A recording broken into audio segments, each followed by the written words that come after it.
will be very helpful besides the statement coming to this House. But Mr. Speaker, as I speak on that, I want also to join my colleagues in decrying increasing cases of police use of excessive force against citizens. The rules and the standing orders of the police are very clear that in the case of police suppressing riots or controlling demonstrations and picketers, they are supposed to use rubber bullets if a bullet must be used at all.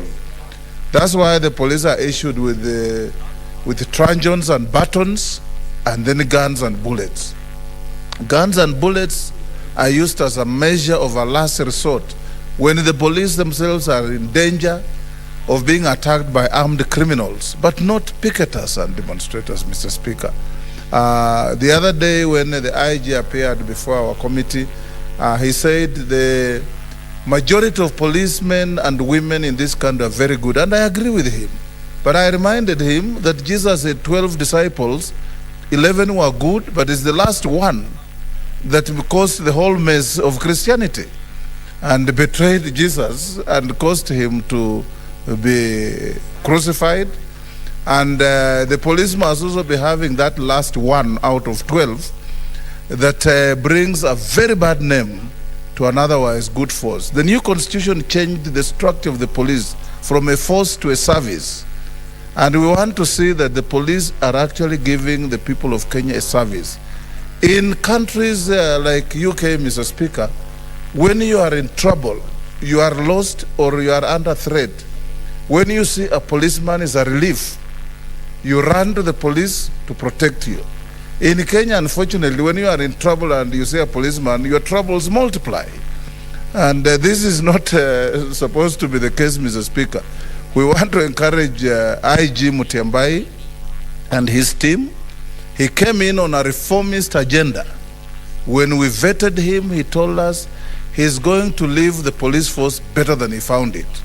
And we want to see that he reforms the police, weeds out the bad elements, and make the police user-friendly to the citizenry of this country. Thank you. Senator Johnson Sakaja.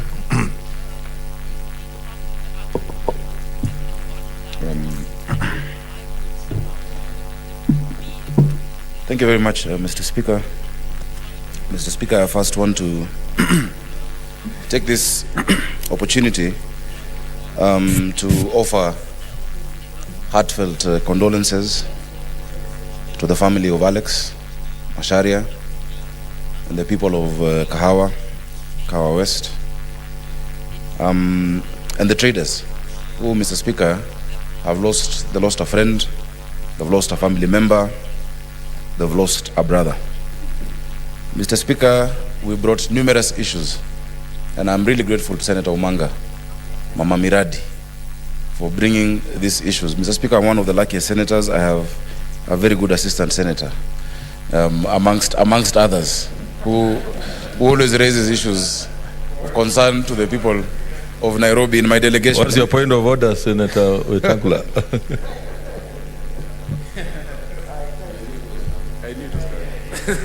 Mr. Speaker, is my distinguished nephew, the senator for Nairobi, in order to denigrate the status and standing of the very active senator from Nairobi County, Senator Millicent Omanga, by describing her as his assistant? Every single senator here is here individually as a senator. Whether you are in a delegation or not, you do not become an assistant to the head of delegation. Mr. Speaker, to the contrary, I have not denigrated Senator Omanga. In fact, I've been praising her. And I've said she's a senator who assists me, and I assist her also in our work. Because Nairobi is big. Nairobi is big. I have 17 constituencies, I have 85 wards, and I have 4 million people. So I'm very lucky that we can assist each other with all the senators in Nairobi delegation, all round, and in many ways. But Mr. Speaker, really back to this very important matter. Just less than a year ago, I brought the issue of Yasin Moyo, a young man, 13-year-old boy, who was shot at his balcony in Kiamaiko. Mr. Speaker, we went further and followed up that case. It is still dragging in the courts. The police officer is being protected by the prosecution and by the police force, Mr. Speaker. It is very sad that then later, a few months later, another young man was killed again in the same Kiamaiko on a balcony, being shot by live bullets. Mr. Speaker, we brought the case of Steve Nandwa, who was killed in Kasarani during protests because of the road. And Mr. Speaker, in as much as I was able to, and I thank the government for assisting us to get more resources to do the road has been done, but that life will never be returned. Mr. Speaker, life is important. And I urge the Security Committee, really. I remember we once did a joint inquiry with the Committee on Justice on the issue of extrajudicial killings, but there is no action. I think, I don't know whether we need to amend the law, but they are a toothless dog. There's nothing that they're able to do with respect to these actions, Mr. Speaker. Mr. Speaker, the second issue is the issue of evictions and demolitions. And I'm glad again Senator Omanga has raised this, because that is why these traders are protesting. These traders are just trying to eke out a living. They have decided not to get into crime. They have decided to find a way to feed their families. They have been evicted. Mr. Speaker, the traders, when we brought the issue of Westlands from that island, I'm sure all of you know where they used to be curious. 3 years ago, they were evicted allegedly because of a road. To date, if you drive there, nothing has been done. Those people's livelihoods have been put at risk because of brick and mortar. I just want to urge the NMS and the Nairobi City County to look at Nairobi not just about buildings and brick and mortar and development, but in terms of livelihoods and lives. We have people who, Mr. Speaker, depend on this trade. There have been so many evictions in the past few months all across Nairobi, and I will bring a comprehensive statement detailing each and every one of them. Mr. Speaker, finally, on that same issue, many residents of Nairobi today are sleeping in their homes out of fear. The residents in the old council houses from Woodley, Mr. Speaker, Jericho, Ofafa in Eastlands, Mr. Speaker, Uhuru, because of impending demolitions. Let this entity that we created called NMS work hand in hand with the leaders and with the people, not just to think about what they're going to put up, but to carry the people along. Mr. Speaker, I thank you for that opportunity, and I thank Senator Omanga. Senator Imana Malaki. Thank you, Mr. Speaker, for giving me the chance to congratulate our active senator from Nairobi on this particular issue, which is actually a countrywide problem. It's not just for Nairobi, but this cuts across the entire country. It's a sad situation when a Kenyan dies, and especially in the hands of the same force that is supposed to help that particular Kenyan survive. Utumishi kwa wote means that the police force must be a service force that helps wananchi survive and not kill them. So in this particular case, it's a sad situation. I hope that some compensation is going to be given to the family of the person that's already lost their life, but it should not happen again. You know, Mr. Speaker, every time something happens, something like this happens, it is usually a problem of leadership. Leadership of the police force, poor training of the police force. They should be trained in such a way that they understand that their prime purpose is to protect the citizens of Kenya, is protect wananchi so they are safe wherever they may be. Now, I know occasions like in Isiolo, when there were some skirmishes between the Turkana community and the Meru community, it happened there was a young man there that was of the Turkana community that was supposed to act as a policeman and fire bullets into his own people who were usually on the receiving end. And I remember that kid refused to fire those bullets. Guess what? He got murdered by his own force because he did not want to do that. I remember a situation where in Lodwar, the police force, there were some young kids, some border kids who were protesting some bad incidents that were going on. They were being arrested for not having reflectors. And in that demonstration, one kid was actually gunned down by the police itself. And the person who committed that crime was actually protected by the police. Instances like this actually tell you that we do not have utumishi kwa wote. we just have a force that has become a rock. And that is usually a failure in leadership. These people are not well trained. They do not know the purpose for which they are serving. They're supposed to serve wananchi with respect. And especially in a country that is supposed to be democratic. Kenya is supposed to have democratic laws. Kenyans are free to picket. Kenyans are free to demonstrate peacefully for as long as they are not causing harm to other people or breaking property. But then to have a police force that goes in and kills is just not acceptable. So as much as Mutiambai said he's going to leave a force that is more disciplined when he leaves than he found them, I still think that the police force is going down in terms of behavior. There's a lot of harassment of wananchi, especially in my part of the world, where mamas have sometimes make busa so they can support their children who are going to school.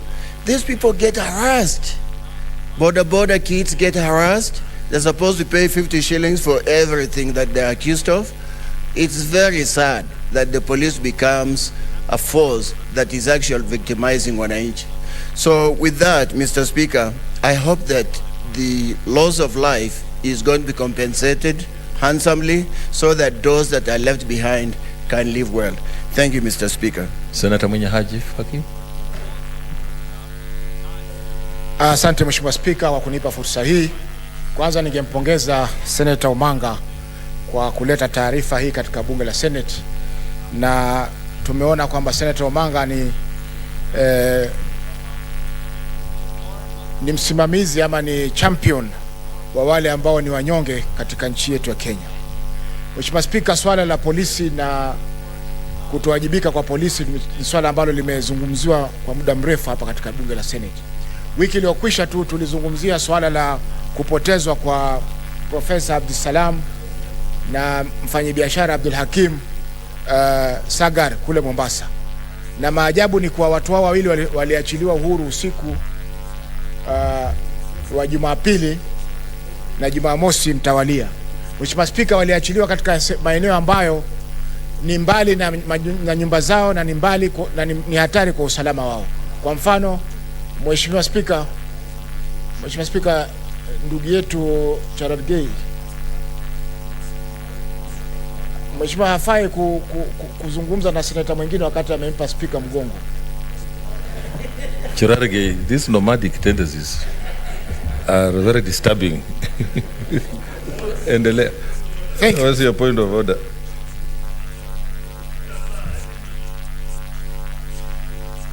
And it's very then the nomads are very important people in this country. We should not be denigrated, Mr. Speaker, sir. I did not mean to degrade them. I just said nomads are people who move from one place to another. Yes, and we are happy with that. In search of pastures. Tell him as a farmer he should not walk around farming. Endelea, Senator Faki.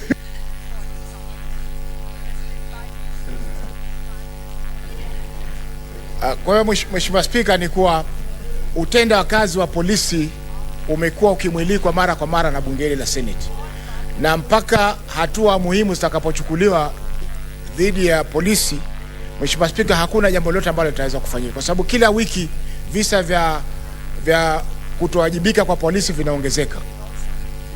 Mwezi uliokwisha ilikuwa ni Mombasa, juzi kawa Nairobi, tena Nairobi, mwezi ule mwingine ilikuwa kule Laikipia. Kwa hivyo visa bado vinaendelea kutokea. Kwa hivyo Mheshimiwa Speaker, ningeomba swala hili lijadiliwe sio na kamati ya usalama peke yake, lakini hata kamati ya haki na ya sheria na haki za binadamu, kwa sababu yale yanayotendeka sio kinyume cha usalama peke yake, lakini kinyume cha katiba yetu. Kwa hivyo kamati husika inahusiana na haki za binadamu, sheria, inafaa ichunguze swala hili. Mheshimiwa Speaker, hapo awali nilipokuwa katika kamati hii tulikuwa tumezunguka katika sehemu tofauti kuweza kuchunguza masuala ya kuuliwa kiholela kwa raia wa nchi ya Kenya. Na mpaka leo Mheshimiwa Speaker, ripoti hiyo bado haijaweza kuletwa katika bunge. Kwa hiyo ningeomba Mheshimiwa uiarifu ama uamrishe kamati hii ya Justice and Legal Affairs Committee walete hiyo ripoti katika bunge ili tuweze kuijadili na kutoa mwongozo vipi polisi ama sheria itaweza kutekelezwa. Asante Mheshimiwa Spika.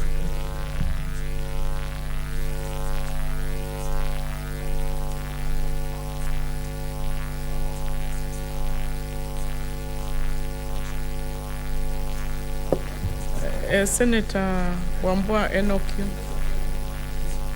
I think we should disconnect. Why did the speaker leave this again? Thank you, Madam Speaker. Madam Speaker, I've heard Senator Were say something about me, but I will not repeat it here. Madam Speaker, I also want to take this opportunity to thank Senator Millicent Omanga, who has declared herself the most active senator in the chamber. And yes, she is very active, and for good reason. Madam Speaker, I want to say just two things. One, that, Madam Speaker, Article 37 of the Constitution of Kenya 2010 guarantees every person anywhere in this country a right to assemble, to demonstrate, to picket, and to present petitions to public authorities. Madam Speaker, picketing is not a crime, and it cannot be that the price you pay for picketing is to lose your life. The act that establishes the Kenya Police Service gives officers a duty of care and a responsibility to enforce the law and the Constitution. So, Madam Speaker, to the extent that a police officer would pull the trigger and cause the death of a human being on account of picketing, Madam Speaker, that is a serious violation of the Constitution of Kenya, a violation of basic rights, the right to picket. Secondly, Madam Speaker, I want to join my senior leader, Senator Wetangula, to say that when the Inspector General of Police took office, he promised far-reaching changes, positive changes in the operations of police officers, in ensuring law and order across the country. Madam Speaker, I want to ask the IG from the floor of this Senate to look at that oath that he took, the oath of office, the promises that he gave to the people of this country, and look back at the record of the operations of the police officers since he took office. And we'll be surprised to learn that we are slowly but surely sliding back to the dark days of police brutality. Madam Speaker, from the floor of this House, we must condemn that act, and we must hold officers responsible to account for that loss and the other losses. But at the end of the day, the buck stops with the IG, who is the head of the police service. Madam Speaker, with those remarks, I support the statement. Honorable Senators, I know we are all aware that we have decided at some stage that we will limit comments on statements. And I see interest, so I'm going to give only two, and then we'll come to the end of the statement. Senator Langat Christophe Andrew. He can donate if he wants his 2 minutes. He can donate to you. Thank you, Madam Senator Speaker. Cherargei. Yeah, I'll consider. Okay, thank you, Madam Speaker. I just want to start with condoling with the families or the family of this particular man who was killed by the police from Kahawa West. It is very sad that the police, whom we are expecting to assist us to save lives, ironically, they have turned to become the risk in the society. So I want to say, Madam Speaker, that we've been speaking here almost every week on several statements concerning the police brutality in our country. I think it is high time that we get into another very serious position as the Senate so that we may save the lives of Kenyans who are innocent and they are being killed by this particular police. And I want to plead to you, Madam Speaker, that the committee that will take over this particular matter take it seriously, and if possible, we call the Inspector General, Mr. Mutiambai, to appear before the Committee of the Whole so that most of the questions that we have in our minds and in our hearts may be answered by him, or otherwise, if he cannot, we should call upon him to resign. I think he has been defeated, and we are actually ashamed that when he was appointed, we had really showered him here with a lot of praises. We had a lot of expectation from him, but I want to say it's very unfortunate. Killings in this particular country is rising every now and then. So I want to say that it is quite sad, and I want even to call upon him, if possible, he should resign and give another person who is capable of controlling all these issues to take over and bring peace to this particular country. If it is getting at this particular high rate at this time, what about next year when during the time for campaigns and election? It will be worse. So I want to... Senator Pogisho, Leader of Majority. Madam Speaker, I just want to begin by paying also condolences to the family of the man, Mr. Karanja, the late Karanja, and his friends and the business partners. Whatever what happened in that situation is not to be condoned, it's to be condemned. And Speaker, I think any life is precious, human life, and I think that's our job. And the Constitution provides the rights of all people, all Kenyans. And so I want to commend Senator Omanga for bringing this situation, bringing this case to us, and that this will go to the committee, the right committee, and I think that the members of that committee will do a good job, like they have done. And I just want to say that we take this very seriously. I agree that we need the implementation committee so that such things can be followed to their conclusion. I want to thank you. Senator Malala, Senator for Kakamega.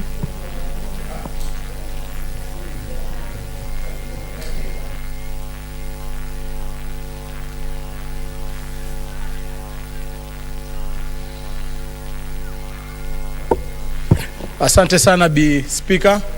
Kwanza ningependa kutuma risala za rambirambi kwa familia ya marehemu Macharia kwa kumpoteza mmoja wao.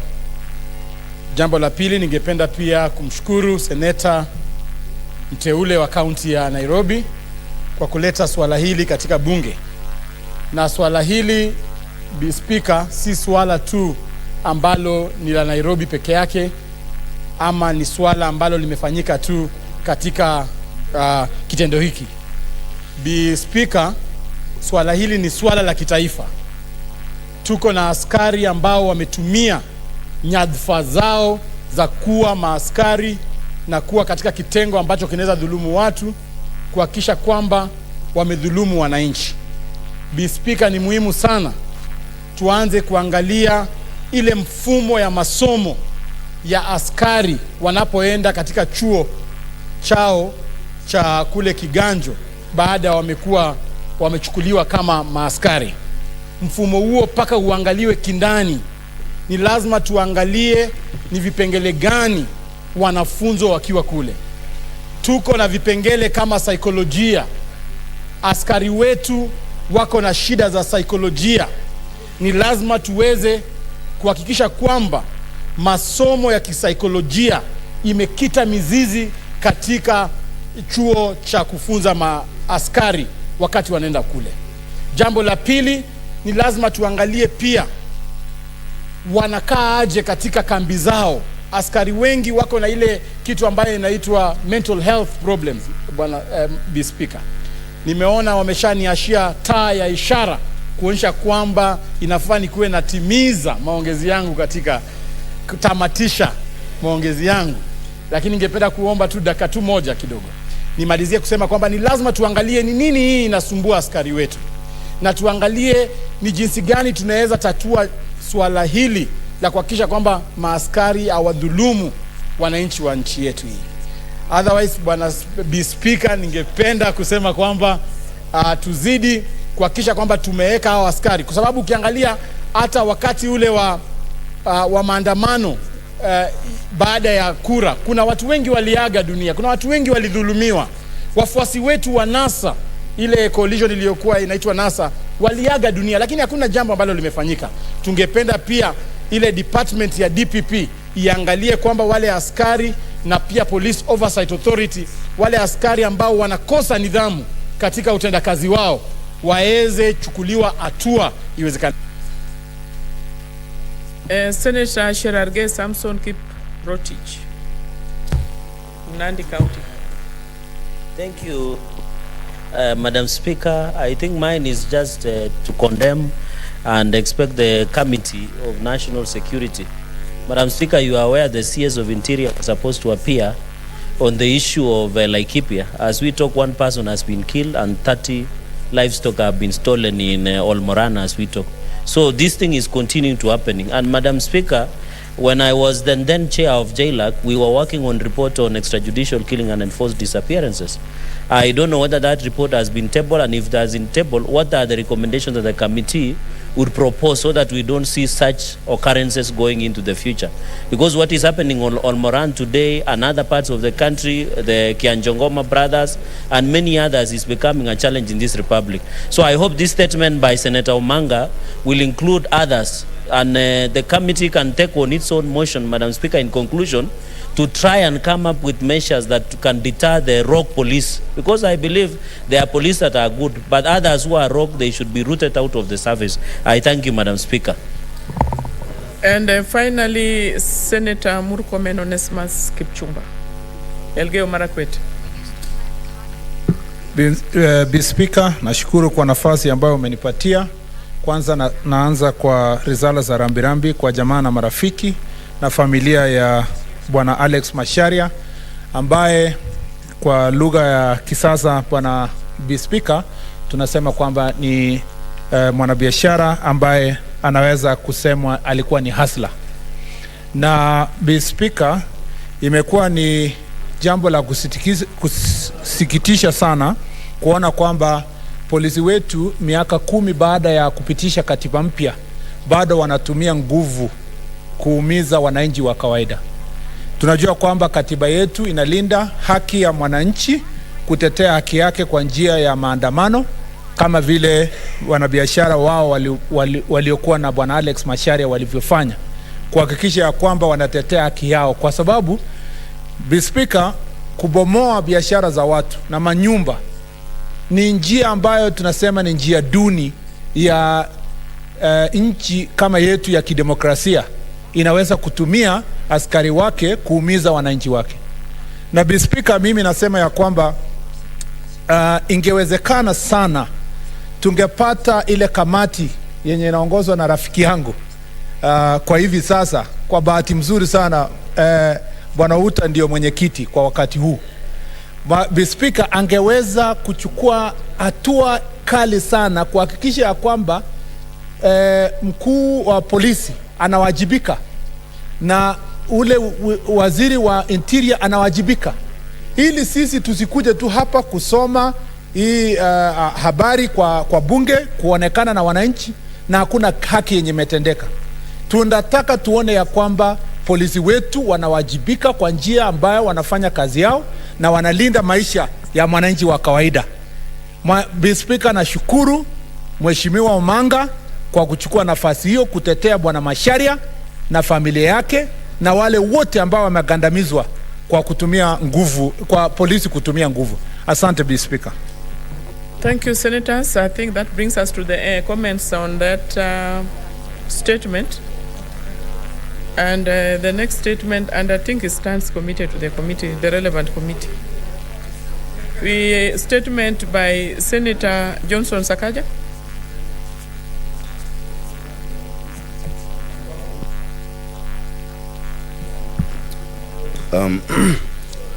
Thank you once again, Madam Speaker. Madam Speaker, I rise pursuant to Standing Order 48-1 to seek a statement from the chairperson of the Standing Committee on Health on the status of Mbagathi Hospital in Nairobi City County. Madam Speaker, there have been numerous complaints on the quality of services being offered at this facility and concerns about some of its structures that need urgent rehabilitation and innovation. Currently, Madam Speaker, because of the centralized procurement, there is shortage of drugs. As we speak today, and I'm sure today, there is no nitrous oxide that is used in the theater and basic supplies. Madam Speaker, this facility serves thousands of residents of Nairobi, especially those from informal settlements and low-income areas, but has been neglected and not given priority as required, despite the huge budgetary allocations on health. The NMS should be held accountable as a health function is their responsibility. So, Madam Speaker, I would like to request the chairperson, in his detailed response, to address the following specific issues that require urgent attention. Number one, the chairperson should give an explanation as to why there's a shortage of nurses and critical care specialists, and what action is being taken. As we speak, there is only one special critical care specialist, and there's a shortage of nurses. Number two, explain why the 2 ICU machines and equipment have been gathering dust at the stores at Mbagathi for months and have not been installed, yet that is a critical service that the residents of Nairobi deserve to be getting.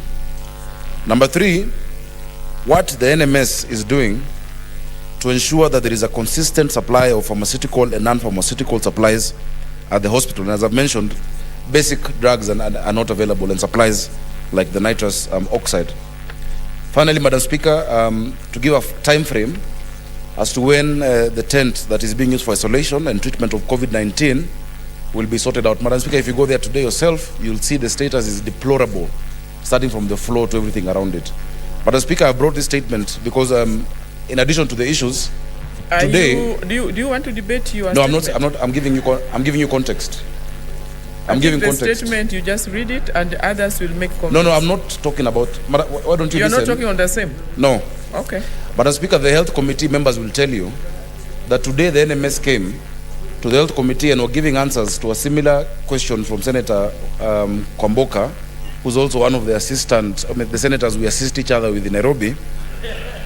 But the answers were the answers were vague and one-liners. And that is why I've now brought this in detail, so they don't let them go away without giving detailed responses, Madam Speaker. That is the only context I'm giving. I thank you for this opportunity. I'll allow a very few, maybe. What's your point of order, Senator Ali? Point of information, Madam Speaker, I want to inform the Honourable Senator. Inform him, and it's already through. And yes, but it's concerning the same issue because I'm a member of the committee. Okay. We disagreed with what they brought, and we have told them that they should come up in the next 2 weeks with a proper answer and very well informed and very detailed.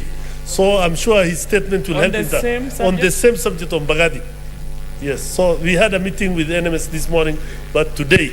Okay. But they didn't come with proper answers. So that, but we have told them we don't want one-line answers. We want proper comprehensive answers concerning the ICU, concerning the issue of oxygen, concerning the whole hospital and what happens in that hospital. Thank you. Yeah, so you have enriched that Yeah, statement. in the next two weeks we'll have an answer. Fine, I will allow a few comments because we have a lot of work before us, senators. Senator Murkomen Onesmus Kipchumba. Elgeyo Marakwet. Bispika, ile swali imeletwa na Bwana Sakaja ambaye ni seneta wa Nairobi, ni swali ya maana sana. Kwanza kabisa, hali ya afya kwa kaunti zetu, sio tu Nairobi County, lakini kaunti zote taifa hii iko na shida kubwa sana. Sijui Kisumu County penye unatoka Bispika, lakini Elgeyo Marakwet penye ninatoka, ile kazi ilifanywa na county governments ama county zetu ama serikali zetu za majimbo kwa mula ya kwanza ya ugatuzi ilikuwa ni bora kuliko ile kazi wamefanya kwa ile mula wa pili. Aswa magavana wale wanafanya kazi kwa wanamaliza term yao ya pili. Nilikuwa Elgeyo Marakwet weekend, Madam Speaker, na ile referral hospital ya Iten iko kwa hali hatari sana. Hatari sana. Wagonjwa wengi wanalala chini, wanakusanywa pamoja, wale wako na COVID na wale hawana COVID. Hali ni hivyo hivyo huko Kitui, Speaker. Tuliona juzi na ndugu zetu Wambua alituonyesha, na sisi tuliona kupitia hata runinga na habari ya kwamba mahospitali ya Kitui hata mbuzi wanakaa huko ndani, Speaker. Mahospitali ya Kitui, Speaker, unapata ya kwamba wagonjwa wamerundikana kwa nyumba moja.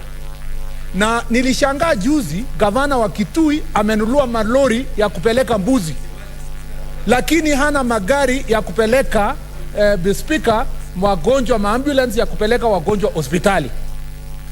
Unajua ni kwa nini, Speaker, kaunti nyingi hawaweki pesa nyingi kwa mambo ya afya na hospitali? Ni kwa sababu zile dawa zinanunuliwa kwa hospitali haileti ile makandarasi ya kuleta pesa ya kuibwa na magavana na wale wanafanya kazi kwa kaunti. Kwa sababu kazi ya afya haina njia ya kuiba kupitia kujenga. Wengi wao wanaiba pesa ile ya kununua dawa kutoka directly kutoka account ya county. Na Bwana Sakaja ameleta swali nzuri sana, lakini nataka nikumbushe ndugu yangu Seneta Sakaja ya kwamba siku ile nilikuwa hapa kwa meza hii nikisema kwamba serikali ya county haiwezekani kuendeshwa na mwanajeshi, nikisema kwamba accountability ama uwajibikaji kwa serikali ambayo sio serikali ya mwananchi, serikali ya ugatuzi ambayo haina accountability, serikali ya ugatuzi ambayo kaunti yenyewe inanunua vitu na hakuna procurement. Sasa nani atajibu Bwana Sakaja? Atajibiwa na nani? Hatuwezi leta mwanajeshi akuja akae hapa katika chumba hiki.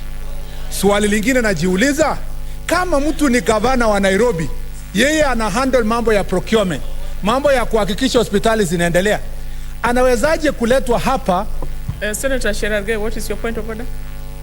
And under which standing order? Ningependa Senator mwalimu wangu. Senate standing order, please. Under what standing order? Point of order, Madam Speaker, kwa Kiswahili, hoja ya nidhamu. Ningependa kuuliza Mheshimiwa Senator wa Elgeyo Marakwet, mwalimu wangu Senator Murkomen, akisema jeshi, ni jeshi aina gani? Kwa sababu Kenya hii tuko na jeshi la wakofu, tuko na jeshi la mahasla, tuko na jeshi la... Ingekuwa vyema afafanue kwa sababu wa Kenya wasiweze kuchanganyikiwa. Hilo ndio hoja ningeuliza Mheshimiwa Speaker. Senator Murkomen, be clear, be clear. Yes. Asante Speaker.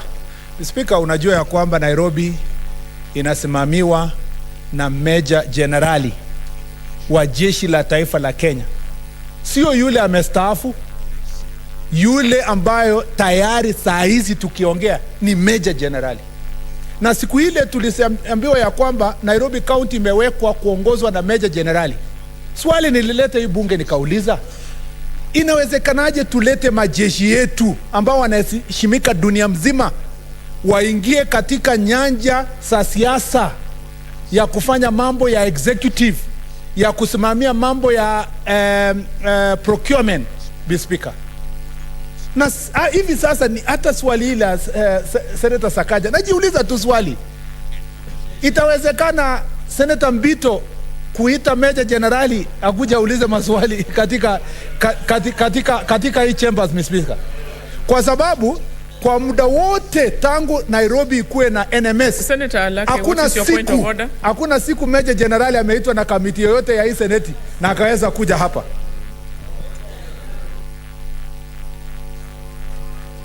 Senators, Senator Alake, I gave you time, you didn't even get to.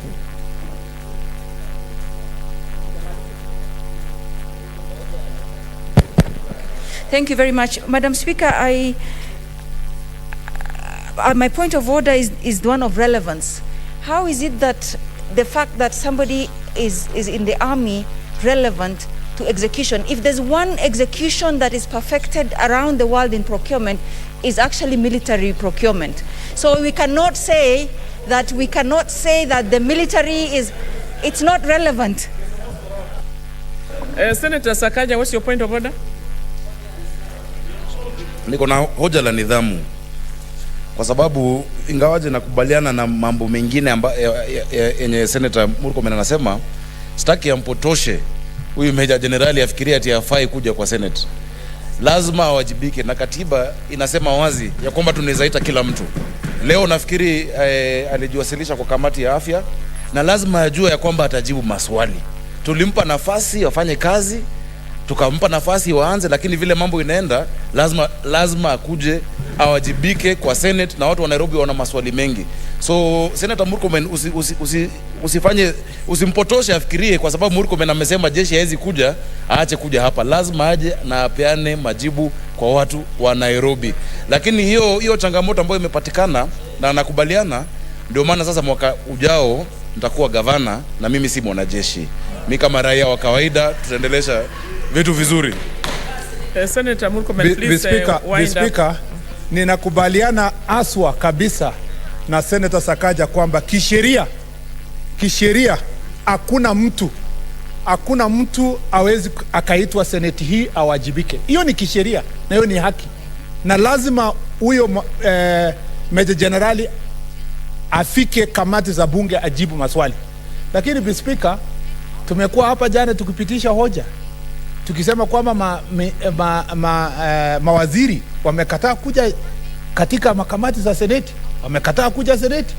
Mr. Speaker, kama mawaziri hawakuji katika, na wao ni civilians, na sasa huyu Meja Generali, Mr. Speaker, hiyo ndio changamoto nilikuwa nasema ya kwamba haifai kamwe kabisa makosa kama hii imefanyika katika Nairobi County ifanyike tena, ya kwamba watu ambao they are still, I wish he was a retired general.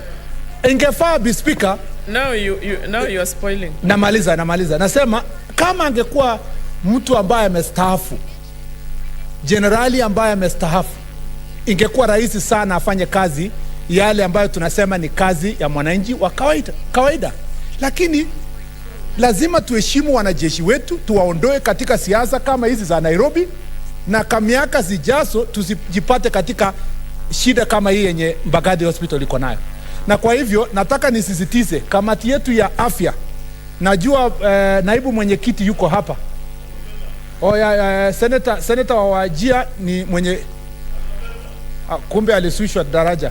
Yeye sasa ni mwana kamati tu. Katika enzi zangu alikuwa mtu mkubwa, katika uongozi wangu alikuwa mtu mkubwa. Kwa hivyo Mr. Speaker, ningependa kusema ya kwamba tunaomba kamati ya afya ihakikishe ya kwamba kaunti zetu siwajibike kwa mambo ya afya, ili tuweze tukapeleka taifa letu mbele. Asante Mr. Speaker.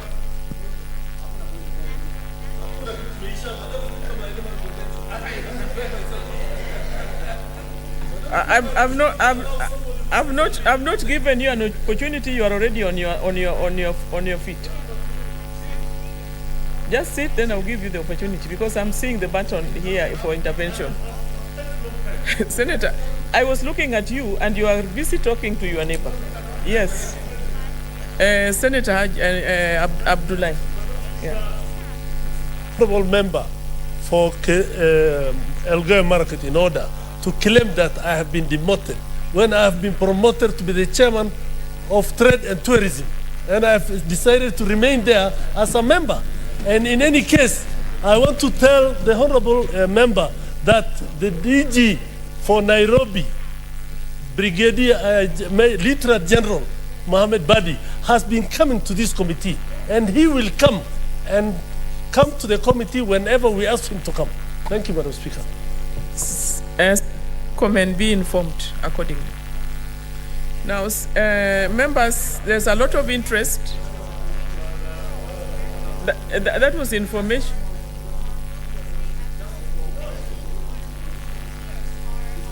What's your point of order?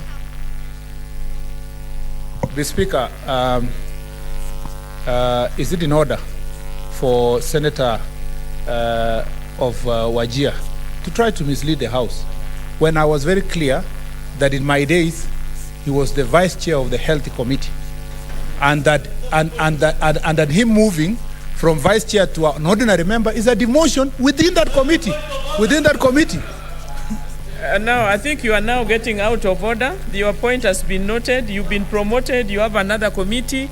And Senator Murkomen, please let's have some order in the House. Now, I'm giving only 2 more members to make very few comments. I think you give only 2 minutes. Senator Olekina. Madam Speaker, I thank you. Madam Speaker, I rise to support this statement, which is quite timely. May it be noted that NMS has actually been violating the KEMSA Act, because for the last 16 months, they have not purchased their medicine or pharmaceutical products from KEMSA. Madam Speaker, this House passed a legislation directing every single county government to purchase their pharmaceuticals from KEMSA. There was a directive given by the President, and I don't know whether a directive given by the President supersedes an act of Parliament. And I think it will be noted that this is a violation of the law, because for the last 16 months, KEMSA has indicated that NMS has never purchased anything. The other big issue, the reason why I know that there's a big shortage of pharmaceuticals in Nairobi hospitals and also all around, is that we are told that Nairobi County owes 382 million shillings to KEMSA. So, Madam Speaker, I think this is a time when this House must now start really becoming bold in ensuring that if we pass legislation, they are implemented. Because there's no reason as to why there should be a directive from the President, yet the Act of Parliament supersedes the presidential directive. This is the reason why there are shortages of nurses, because people are not being paid well. The reason why I've always stood my ground on this fact, and I will continue doing the same thing, that NMS is an illegal entity.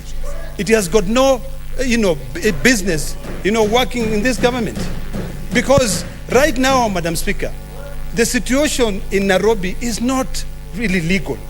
Because I can assure you, there are so many hospitals that have been built, and that money has not gone through the shareable revenue. I mean, that is illegal. And let me tell you what will happen in this country. After 2022, when the ground has been fully leveled, there's some people who will rot in jail because Article 226, subsection 5 will go after them. And I hope that whoever the leadership will be in after 2022 will uphold the rule of law so that we can bring all this nonsense to an end. There is no point as to why we should be crying that our people are not getting medicine, yet we are here. In fact, any governor, in his right sense of mind, the first priority should be hospitals. Madam Speaker, I'm in the Health Committee, and the kind of thing that we see and we hear, it's something which is, devastating for this country. So, Madam Speaker, I hope that whenever I push for an item to be brought for a full House, I know what I'm talking about. This is one of those things where, I hope I'm still live. Madam Speaker, just 1 more minute, please. I know you've given us 2 minutes. Just 1 more minute, because I'm a member of the Health Committee. I need to give you some good information. Senator Lekina, you'll use that opportunity during the committee time. Because you are the ones who are going to make... 30 seconds, Madam Speaker. 30 seconds. And I'll count it down. Madam Speaker, let me summarize it this way. I don't know, and I thank Senator Sakaja for bringing this statement. But the truth of the matter is this: NMS should not even be appearing before the Senate, because it is the county government of Nairobi who should be appearing before the Senate. What business do we have dealing with a person who is supposed to be submitting his status report on the task that has been, or the function that have been transferred to him, to the executive, coming to answer to the Senate? This is why we need to differentiate who should come before the Senate. The same way we have said we are not entertaining principal secretaries. We want the cabinet secretary is the same position you should be taking. So in this one, the right person for us to ask this is the executive. If there is an executive in Nairobi County. The problem, Madam Speaker, is that we put ourselves in this hole, and yes, I'd like to be informed. Kindly, just wind. He will inform, but just in wind up, please. I will inform him if he goes. I will inform him to respond to that. Madam Speaker, I'm glad Senator Ledama has brought out a very interesting aspect. Article 187 of the Constitution that talks about transfer of functions states that the constitutional responsibility for a function that is transferred remains with the entity or the level of government that has transferred it. And indeed what that means is even in this inquiry, it is the Nairobi City County government that should appear, and they can come with the NMS as an implementing agent, but not the NMS on their own. So I hope the Health Committee takes note of that you invite the Nairobi County government and NMS, but the person who takes constitutional responsibility remains the Nairobi City County government as it exists. Now, unfortunately, I don't know if you have a governor who is acting, so they come because they bear the county government is an entity. It exists in perpetuity. But they come together with the implementing, in the same way if you asked a question on water, you'd ask the Nairobi County government and they can come with Nairobi Water, for instance. Yes. Thank you for that, Madam Speaker. Senator Winder, Madam Speaker, yeah. To conclude, I'm even forgetting what I wanted to say. But no, I'm not going to sit down. But I think what Senator Sakaja said is one of the things that we, all of us in this House, should actually be pushing for. Because what is happening, Madam Speaker, and this is something which will hound us forever. The day we killed that report on NMS here, on MES, because the first question which is being asked here is why do we have equipment which we have paid for and they are lying collecting dust, yet people are getting sick every day. The ICU beds are they're very few in this country. So, Madam Speaker, this is a matter which I want to request that from your desk, from your seat there, you can be able to give us proper guidance. And I'm happy that I heard when I was coming in that now we're now looking under the implementation committee, because each committee has been self-implementing, but this is a matter that we now need to follow up, because even though we killed the report on NMS, Senator, on MES. We've been very lenient with you. Kindly, just wind up. All right, finally, Madam Speaker, I thank you. Finally, Senator Ombo. Thank you, Madam Speaker. I am hoping and praying that I'll get the same leniency as Senator Ledama. But, Madam Speaker, to just point out, and Sakaja, I wanted you to listen to this because it's important. You know, this is not just about health. Madam Speaker, this must be about all the functions that are being transferred from the county government of Nairobi to the NMS. And I say this, Madam Speaker, because today senators will contribute to this statement on account of how they are aligned either with NMS or with the county government of Nairobi. But Madam Speaker, when finally the chips are down, somebody will be held accountable on both the process and the outcome. I say this because of the article that Senator Sakaja has made reference to, was it Senator Ledama, 187(2)(b), that if a function or power is transferred from a government at one level to a government at the other level, constitutional responsibility for the performance of the function or exercise of the power shall remain with the government to which it is assigned by the fourth schedule. The fourth schedule assigns health to the county government of the Nairobi City County. And the fourth schedule does not know any institution or any person called NMS. So even as committees entertain contributions and submissions from NMS, they must be guided by that article. Secondly, Madam Speaker, and I will ask for 30 seconds, on the matter of the health status in Kitui County, I brought a statement 2 weeks ago here to the Committee on Health, and I demonstrated how goats and sheep and donkeys are taking refuge in facilities that are supposed to be health centers and dispensaries. The Health Committee committed to visit the county and bring to this house a report on status of health in Kitui County.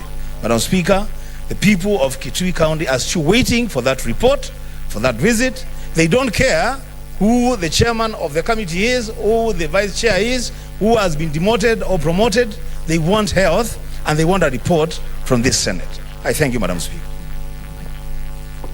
Thank you, Senators. I think that brings us to the end of that statement, and I stand committed to the relevant committee.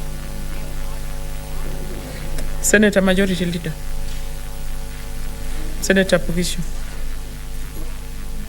Not on this, but yeah, on your next statement, yeah. Thank you, Madam Speaker, thank you. I think, Madam Speaker, some of the things to take note of before I read this one. And I see Senator Murkomen has left, but I think we should be able to control how much someone can bang our furniture and almost breaking them.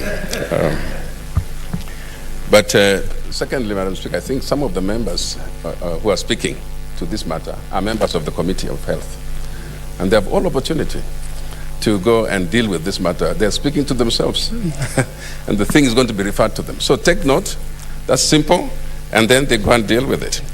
Madam, short report, a statement by Senate Majority Leader on the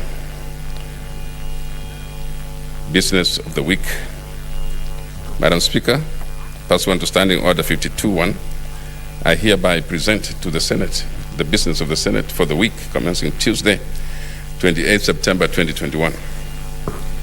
On Tuesday, Madam Speaker, on Tuesday, 28 September 2021, the Senate Business Committee will meet to consider approve the business for the week. Subject to approval by the committee, the Senate will consider bills at the second reading stage, bills at the Committee of the Whole stage, and motions on reports filed by select committees. On Wednesday, 29th, and on Thursday, 30th September 2021, the Senate will consider business that will not be concluded on Tuesday, 28th, and Wednesday, 29th September 2021, respectively, and any other business scheduled by the Senate Business Committee, including petitions and statements.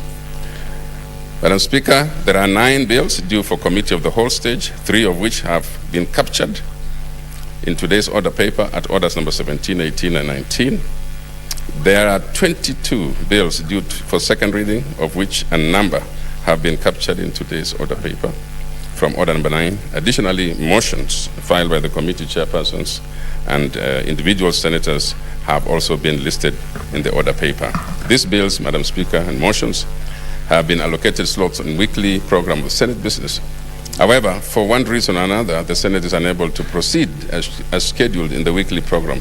I therefore urge respective movers to be available in the Senate whenever their business is listed on the order paper, to ensure that the business is transacted before the close of the 5th session in December 2021. Standing committees are encouraged to hasten consideration of bills, refer to them, and to table reports thereon. Committee chairpersons and individual senators proposing amendments are urged to be available in the chamber to move the same at the Committee of the Whole. I wish to applaud committees for their efforts in processing filed statements and petitions referred to them. However, there is still a high number of petitions, totaling 48, still pending conclusion in the Senate. I urge respective standing committees to expedite consideration of the petitions and any other pending business and table reports pursuant to the standing orders. Madam Speaker, in conclusion, the Senate leadership, in consultation with the proposed reconstitution of select committees, is consulting on the proposed reconstitution of select committees. This is obviously a matter of interest to every senator, and I assure the House that the changes proposed are geared towards enhancing efficiency and effectiveness in the committees. I request for patience as the leadership of the House finalizes on this matter. Madam Speaker, I thank you and hereby lay the statement on the table of the Senate. Thank you. Senator Kajwang, what's the point of order? Madam Speaker, I rise pursuant to Standing Order 191 that talks about composition of select committees, which goes further to say that a select committee shall consist of an odd number of senators, more than 9. And Madam Speaker, the Leader of Majority has requested for patience as the leadership consults on the constitution of committees. But the devolution committee is not functional as a result of that standing order. The devolution committee lost Senator Kabaka, lost Senator Prengei, and Senator Mwaura. And so we are unable to hold meetings. And Madam Speaker, devolution committee could be among the most important committees in this House. Could I request the leadership that if the matters of allocating members to other committees is taking time and requires consultation, let them bring a motion next Tuesday specific to the devolution committee, so that we are able to handle the statements, we are able to handle the bills. We are currently handling bills relating to transfer of functions, which was the point of discussion in the statement brought by Senator Sakaja. Madam Speaker, I want to urge the leadership to prioritize the devolution committee so that the other issues of moving people from one committee to the other can take as much time as the House wishes. Thank you, Senator. Senator Nderitu, John, you have an intervention? Okay. I can see you have an intervention. Yes. Madam Speaker, I agree, because the core mandate of this House is devolution, Madam Speaker. Our work is to protect the interest of our counties. And Madam Speaker, from where I sit, if that committee is not functional, which I was chairing, and is not functional now, it means this House is almost grinding to a halt. But what I would request the majority leader, why don't you then fill devolution committee as you try to consult on the others? Maybe put you can put in members in devolution committee so that at least it can continue running. Thank you, Madam Speaker. Senator Sherarge, what's your point of order? Madam Speaker, I remember the minority leader when I think you were on the seat speaker at that time, Madam Speaker. The minority leader he requested that those motions were being deferred and then it goes to committee to Kamkunji for so that we build a consensus. So I think I remember maybe Senator Moses Wetangula was attending exigencies of duties, and therefore he might not have gotten the memo. But as far as I know, we agreed that the reconstitution of committees, Madam Speaker, should be done with consensus. But if it comes the way it comes, I can assure you it will fall flat the way it was. The minority leader tried to rescue by deferring them. But if they want to bring it now, Madam Speaker, respectfully, we will shoot the same motion down. Senator Ombwa Enoch. Madam Speaker, I hear what Senator Kajwang is saying. In fact, Madam Speaker, what I will be proposing myself is that as things stand now, the devolution committee is so critical. The government is in the process of distributing relief food and the drought mitigation fund across the country. The criteria being used, we don't know. This is about counties. I saw yesterday the Minister for Devolution distributing food to some counties, and my county was not in that list. Madam Speaker, can I ask that maybe Senator Kajwang should actually bring a motion, if that's what needs to be done, for his committee to be properly constituted, irrespective of what the majority leader will do on the other committees, so that the devolution committee can get down to work, ensure that all Kenyans who are deserving of the drought mitigation fund that fund reaches to those Kenyans as the majority leader prepares to do whatever else they want to do with the other committees. I thank you, Madam Speaker. Thank you, Senator. Senator Wetangula Moses, Senator for Bungoma.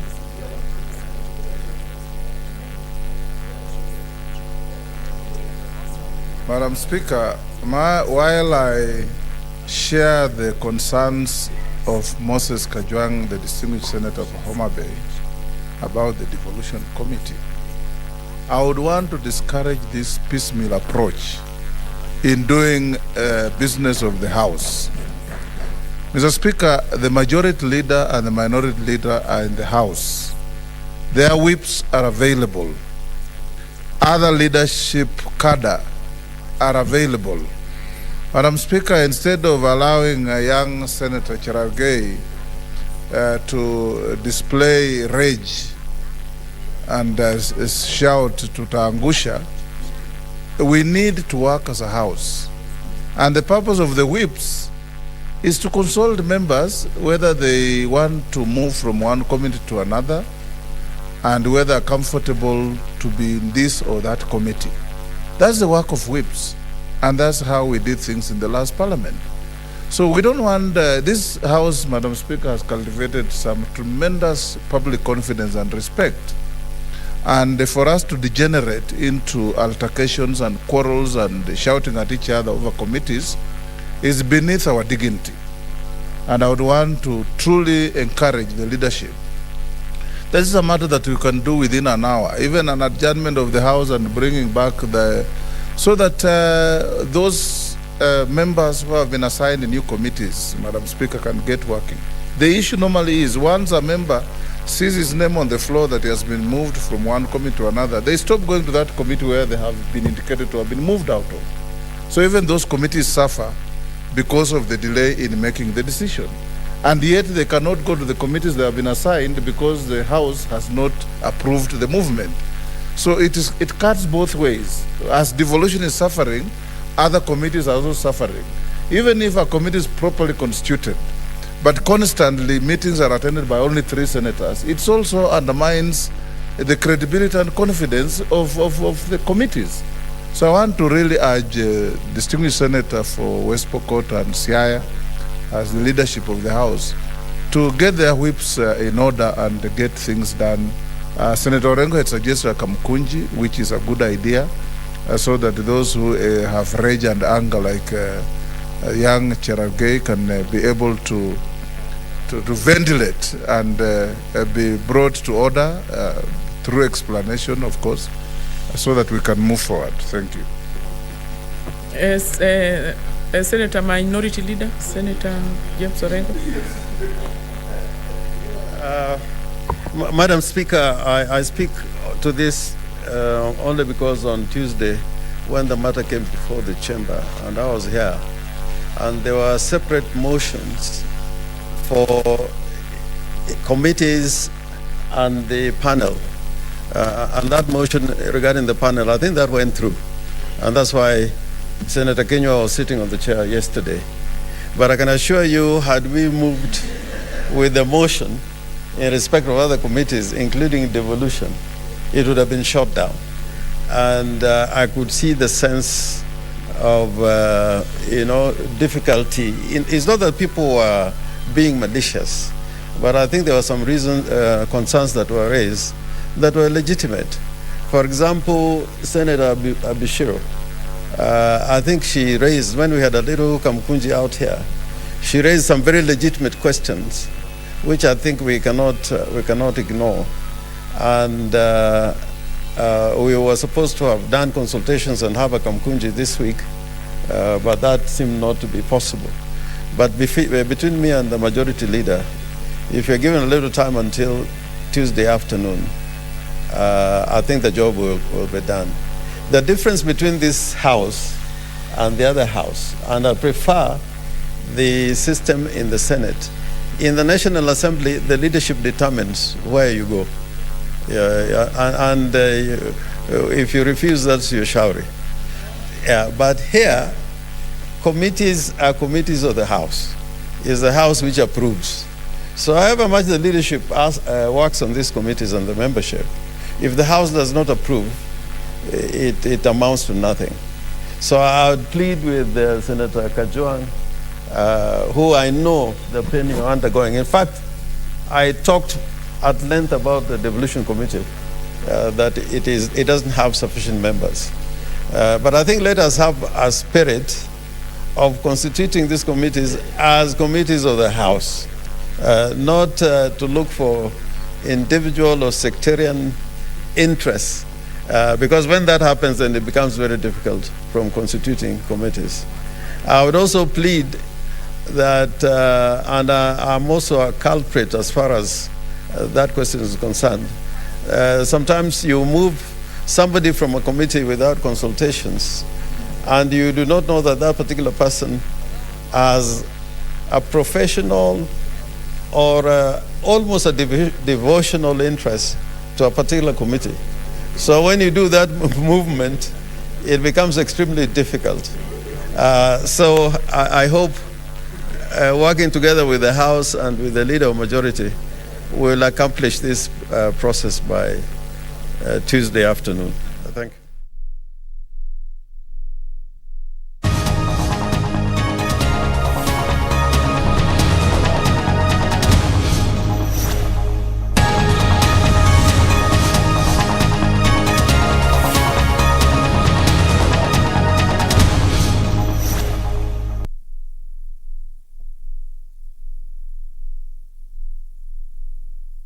I was talking to the CS and is assured that maybe in the next couple of days he would have released the money to attain the first quarter. But we are hoping that by December we will be above 50%, so that every constituency would have received the funds for development, and we'll make sure that next year, before it gets late, all constituencies have received their full allocation.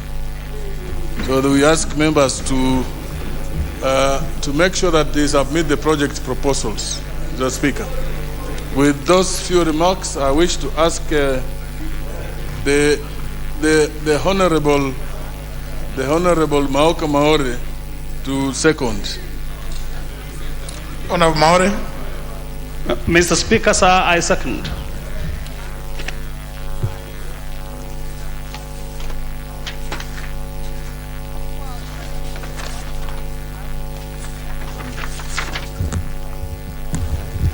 Honourable members, I propose a question, which is that pursuant to the provisions of Section 43, subsection 4 of the National Government Constituencies Development Fund Act 2015, and paragraphs 5, subparagraph 2 and 10 of the National Government Constituencies Development Fund Regulations 2016, this House approves the list of nominees for appointment to the following 3 constituencies committees of the National Government Constituencies Development Fund, laid on the table of the House on Tuesday, August 3rd, 2021, and Tuesday, August 17th, 2021, respectively. The constituencies being Nambale constituency, 1 nominee, Triforsa Ngobiro Muyondi, female youth rep, and Sirisia constituency, 1 rep being David Watwati Bunguswa, male adult representative, and 7 nominees into the Mponchari constituency as listed on the order paper. I put the question. Unless the members from those constituencies have objections. You have objections? Just to, I mean,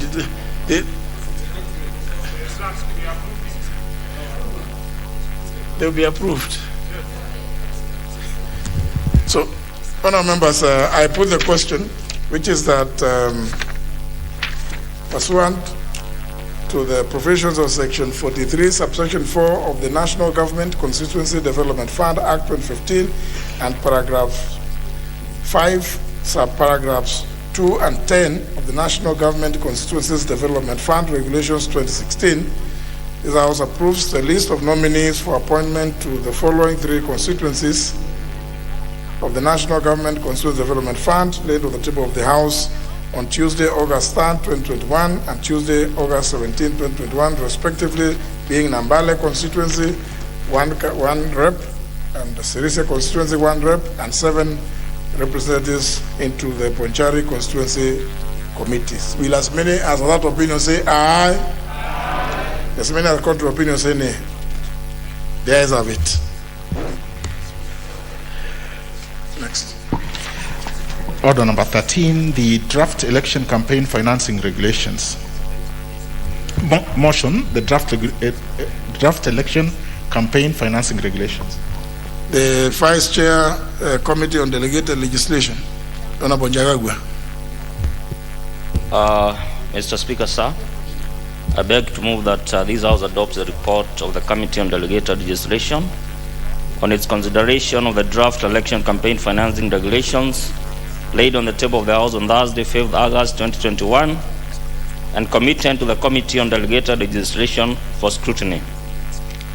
Mr. Speaker, the regulations outline the principles and objects of the campaign financing regulations and consideration by persons who bear duties under the Act, powers of the IEBC, composition of the registration of authorized persons as provided by Section 6 of the Act. The regulations further provide for campaign expenditure by setting out permissible sources of campaign financing, prohibited sources of campaign financing, regulations of loans advanced for purposes of campaign financing, regulations of Harambes, and the powers of authorized persons and the Commission in relation to contributions. Mr. Speaker, they also provide for the regulations of campaign expenditures by setting out permissible election expenses and culling of expenses, and the reporting and disclosure of contributions and expenditure, including preparation of preliminary and final reports, presentation to the Commission, consideration by the Commission, and rectification of such reports. Mr. Speaker,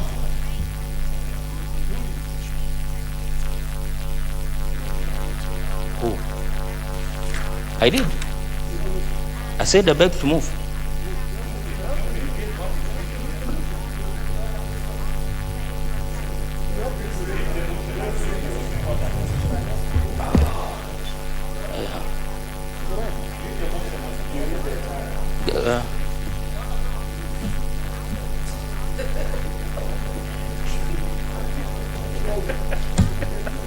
Honorable Speaker, I beg your indulgence. The draft elections campaign financing regulations motion. I beg to move, Mr. Speaker, that this Honorable House adopts the report of the Committee on Delegated Legislation on its consideration of the draft election campaign financing regulations submitted by the Independent Elections and Boundaries Commission on 5th August 2021, laid on the table of the House on Tuesday, August 17, 2021, and pursuant to the provisions of Article 10, 118, and 259 of the Constitution, the Interpretation and General Provisions Act, Cap 2, Section 5, 12, 18, 19, 29, 2 of the Election Campaign Financing Act 2013, and Section 18 of the Statutory Instruments Act 2013, annuls in its entirety the contributions and spending limits for political parties and the candidates for the purposes of the general elections to be held on 9th August 2022, notified and published as Gazette Notice number 80/24 of 9th August 2021, and rejects the draft election campaign financing regulations submitted to the National Assembly by the Independent Elections and Boundaries Commission on 5th August 2021. Mr. Speaker, like I stated the object, the reasons of that draft regulations, it sought and seeks to regulate the loans, campaign financing, Harambes, and the reporting by persons seeking to be elected as members of various positions. Mr. Speaker, the background is that on 2016, the IEBC submitted a set of regulations relating to the campaign financing which did not conform to the Constitution. And they did not conform to the Election Campaign Financing Act and the Statutory Instruments Act, which were hence allowed by Parliament. The House then, Mr. Speaker, rejected the draft regulations campaign financing 2016 as they contravened Section 5 of the Election Campaigning Act 2013 and resolved that the Committee of Justice and Legal Affairs introduces relevant legislations to amend the appropriate reports sections of Election Campaigning Act 2013. Mr. Speaker, on Thursday, 5th August 2021, the draft regulations were laid before this House and committed to the Committee on Delegated Legislations on the very same day for scrutiny.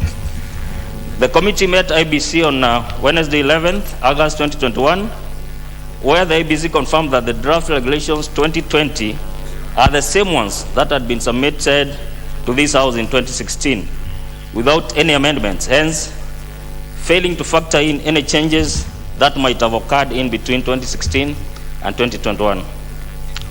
Mr. Speaker, the Election Campaign Financing Act 2013, which was suspended for the 2017 elections and which therefore commenced on 12th August 2017, places a number of statutory obligations on the IEBC in respect to certain statutory instruments. The committee, Mr. Speaker, further noted that the Commission was hurriedly concocted a quick draft with the title reading 2020 citations.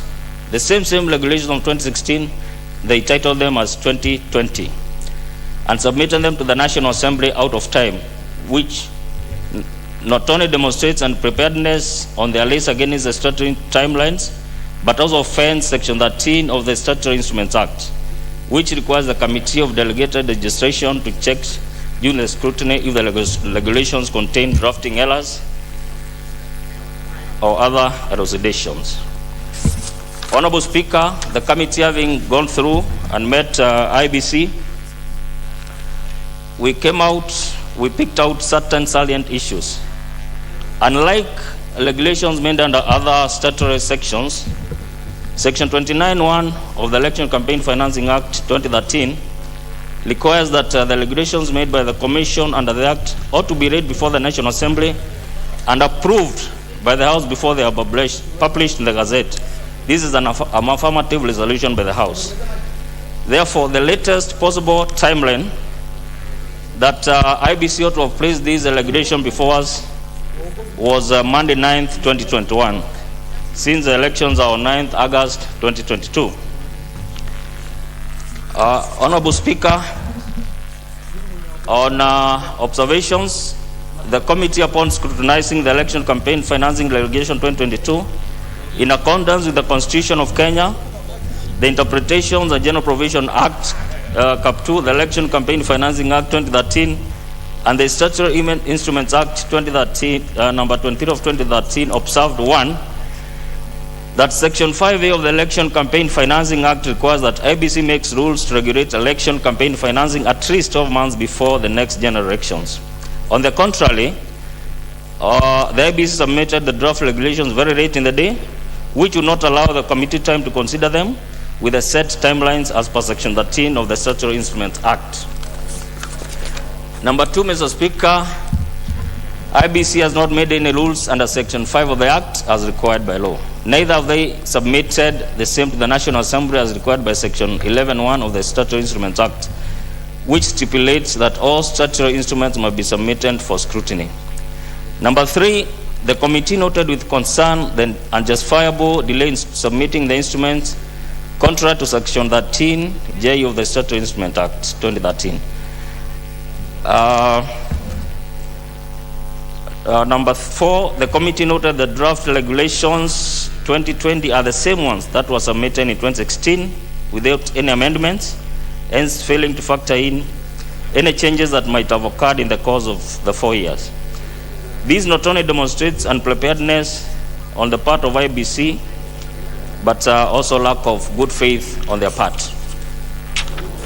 Number 5, IEBC has further published and procedural contributions and spending limits on 9th August 2021 in the Gazette since the limits and the ceilings were to be informed by the regulations which have not been approved by Parliament. That again demonstrates lack of good faith on their part.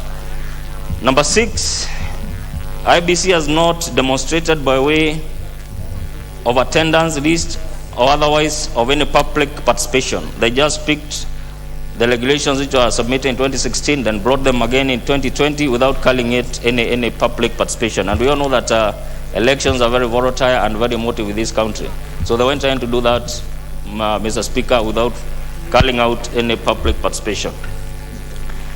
IEBC indicated that it had submitted amendments to the National Assembly Committee on Justice and Legal Affairs to append the Parliament Act in 2019 to enable them to make the regulations, the campaign financing, and that is amended has not been acted upon. Mr. Speaker, again, we do not act on proposed bills. We go by what has been assented to by the President, so they cannot turn around and say that they have submitted their proposed amendments to the Justice and Legal Affairs Committee. So again, that again demonstrates that, that they're just hiding their dirt and lot under the carpet. Mr. Speaker, on recommendations, the committee therefore recommends to the House as follows. 1, that we annul Gazette Notice number 8024 on contributions and spending limits for political parties and candidates for the purposes of the general elections scheduled to be held on 9th August 2022, published by IEBC on 9th August 2021. Number 2, we reject the publication of the draft election campaign financing regulations by the Independent Election and Boundaries Commission.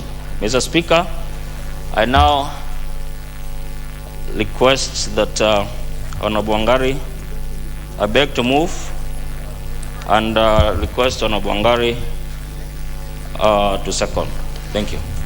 Honorable Mother Wangari, member for Gilgil. Thank you, Mr. Speaker, and I rise to second this report. And Mr. Speaker, without adding too much to what my chair has moved, I just want to give a background on these regulations. And I think it has been a problem that IEBC had started just with pure mischief to actually label this house as to have been incompetent or not willing to do its work. But Mr. Speaker, we were able to unearth the issues that we have raised here, and our role in this was very clear. We were to check, is there conformity with the Statutory Instruments Act? Is there conformity with the Constitution? Does it infringe on any fundamental rights and freedoms? Does it contain any issues of taxation, among other issues, Mr. Speaker? And when we actually did a meeting with IEBC, it's good to put it on record that, first of all, the time they wrote to Parliament the first time was 27th of August, of July. 25th of July, received in Parliament by the clerk on 28th of July. But what they wrote, Mr. Speaker, had no attached regulations at all. They had actually attached the proposed bill that they proposed to the JLAC committee.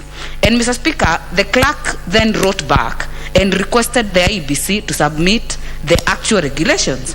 Mr. Speaker, on 5th August, that is when they submitted the regulations that were published in 2016.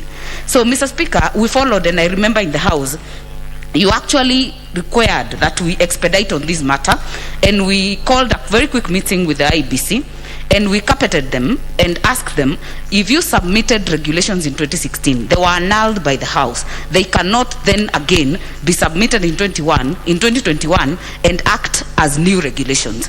And Mr. Speaker, the law is very clear, and they had the legal team.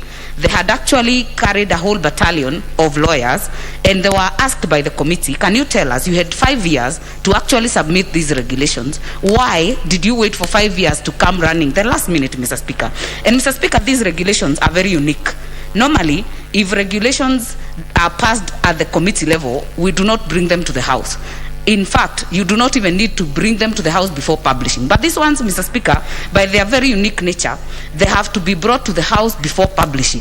So, Mr. Speaker, even if we tried to really remedy these regulations, they were faulty ab initio, there was no way we could have been able to revive them. And Mr. Speaker, I think this House, by the time they enacted the Finance Act the Campaign Financing Act in 2013, they had very good intention in terms of regulating these campaign monies that are spent by parties and are spent by individuals. But Mr. Speaker, from the IEBC end, I think it was very clear that either they did not want these regulations or they actually wanted to just play mischief with the regulations to paint Parliament in bad light, to look like we are the ones not agreeing to the regulations. And Mr. Speaker, that being said, what it meant then is that by 9th August 2021, the committee or the IEBC should have already conformed with all the legalities, should have brought those regulations here before publishing, should have done proper public participation.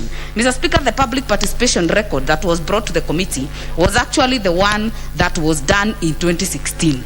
By all means, any business in the life of a parliament or a session actually dies with a parliament.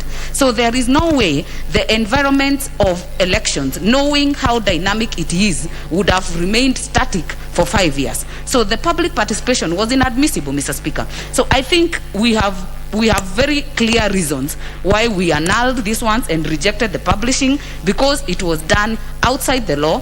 And Mr. Speaker, we felt that this was a deliberate thing because they had all the time for 5 years. IEBC should have done these things and done them right. So Mr. Speaker, by the powers given by the Statutory Instruments Act, the Constitution, the Campaign Finance Act itself, Mr. Speaker, we actually came to an unanimous decision that these ones do not hold water and cannot be remedied. They were fatally damaged from the start. And Mr. Speaker, with those remarks, because I know many members want to contribute, I beg to second. Thank you, Mr. Speaker.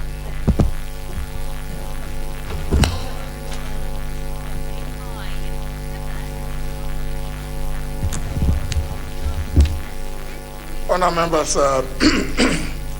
I propose the question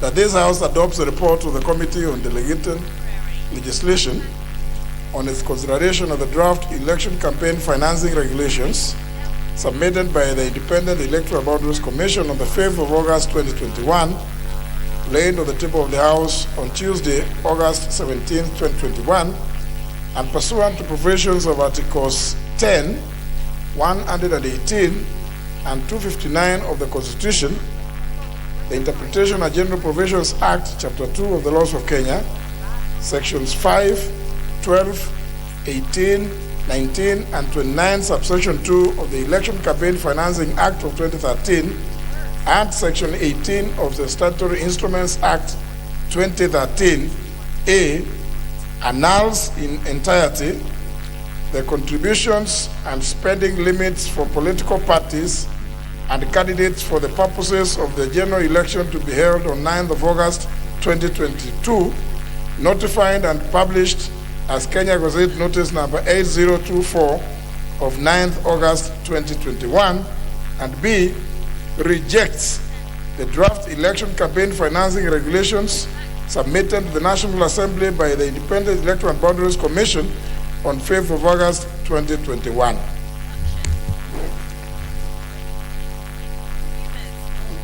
Member for Emwaya. First, thank you, Honorable Speaker, for giving me this chance to make a contribution on this particular report, and on the onset support the report. That when this matter came up and was hot in the air at that particular time, Honorable Speaker, it looked like Parliament was in one way or another not willing to enact these regulations, and this created an atmosphere that sounded like in one way or another the Parliament is unwilling or would be favored if it did not pass these regulations. But that was not true. Honorable Speaker, from the report, it's now very clear that there were certain omissions that were either done deliberately or undeliberately. For instance, the issue of public participation should now come out clearly to the public and the Kenyans, so that as we go out to the field there, never again shall we be addressed as people who did not want to enact these regulations. That there was no public participation, Honorable Speaker, and that even the IEBC itself attempted to bring the public participation reports that had been done in 2016, meaning that this was a very unfaithful way of trying to deal with Parliament. And therefore they should be rebuked for this. And they must take note where they are, that this is not the way to run the affairs of the people. And therefore that was not proper. Secondly, Honorable Speaker, on the issue of the expenditure and other finances related to this regulation, the IEBC did not put in account that the price consumer index of both goods and services had changed since 5 years ago. In 2016, the price consumer index was different from what it is now. And therefore, if you base that, or whatever tenet they were using, to determine the amounts that will be used in every constituency. I remember in my own constituency, Muhaya, it was put at either 5 million or something like that. That now with the changed consumer price index and the price of goods, this cannot suffice. And therefore, those regulations are null and void. That is not limited to the fact that, again, in terms of the procedure that these regulations were to be introduced in this particular House, they completely miss to meet the timelines that are required in law.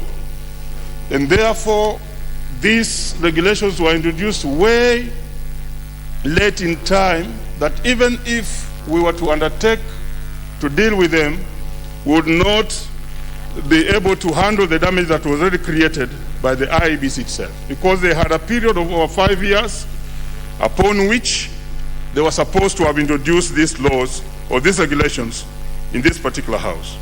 Honorable Speaker, this report by the committee, generally finally, vindicates Parliament as not standing on these regulations in any way. And the Kenyans should know clearly that these are not bad regulations. If they are brought in time, if they are handled properly, and they are within law, the Constitution, and every other instrument that is required for them to be followed, so that by the time they are enacted, it is procedural and within the law.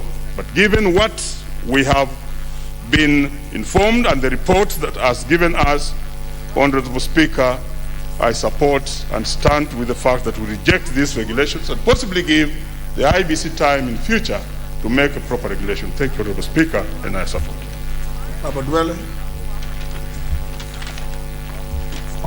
Thank you, Mr. Speaker. Mr. Speaker, I rise to support the report of the Committee on Delegated Legislation to annul in its entirety the contribution and spending limits for political parties and candidates for the purpose of the 2022 general election. In the draft election campaign financing regulations. Mr. Speaker, it's very unfortunate that although Article 88, Sub-Article 4, Roman 1 of the Constitution gives IEBC the mandate to regulate the amount of money that might be spent by candidates and political parties, IEBC decided to take this matter very casually and disregarded the law. And the Speaker, for this House not to be blamed by either the civil society and many other quarters, this committee, in my opinion, rejected and annulled this regulation based on 4 key parameters. The first one is public participation. The second one is failure by IEBC to observe the timeline provided. The third one was to put the cart before the horse in publishing the Gazette notice before the approval of the House. And the last one principle is the very many embarrassing errors that I have seen in the report.